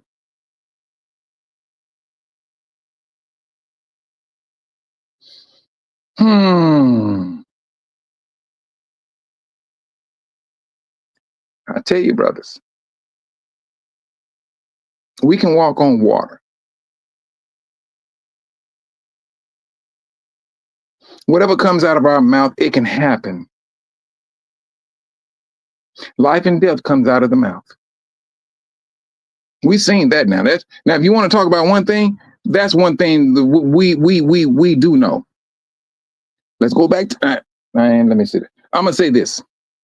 Just recall when we spoke about the times of the 90s, the music.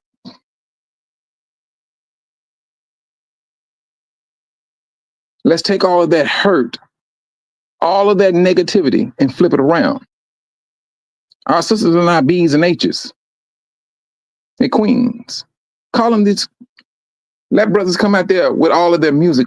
These queens, and see how fast the sisters rise up. Let sisters come out and say, talk about more kings and things. See how fast brothers rise up. Because now you're issuing out blessings upon your own bloodline. That's the strength of your words that the Most High put in every last one of us. And if we take that blessing and use it in a blessing way towards our brothers and sisters, oh my goodness. Yes, Esau, yes, Satan would tremble in his feet if we just used it in that way.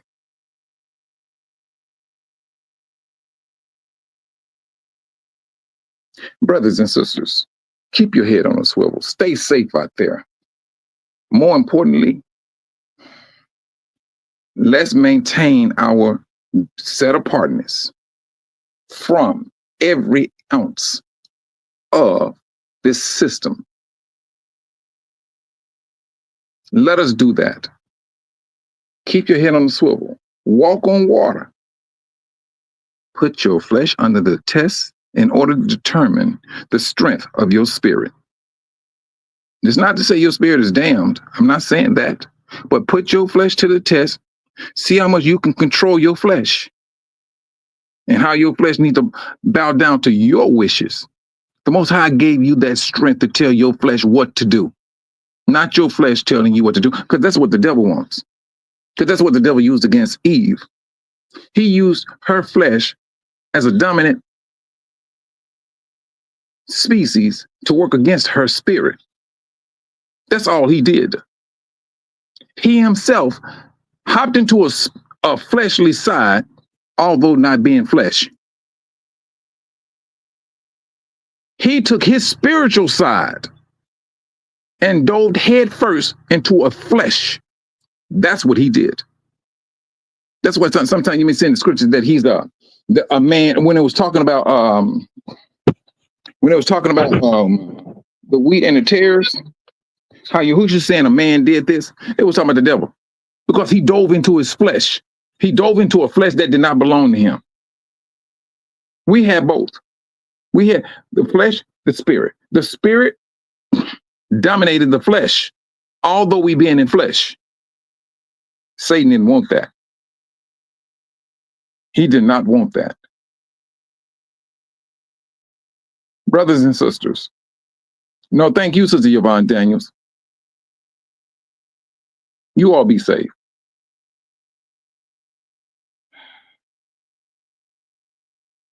And I hope that if this exodus do happen, that we all meet up again as one, working towards oneness. And let us continue to love, respect, and pray for our brothers and sisters during this time at the end. And on that note, brothers and sisters, I will say shalom.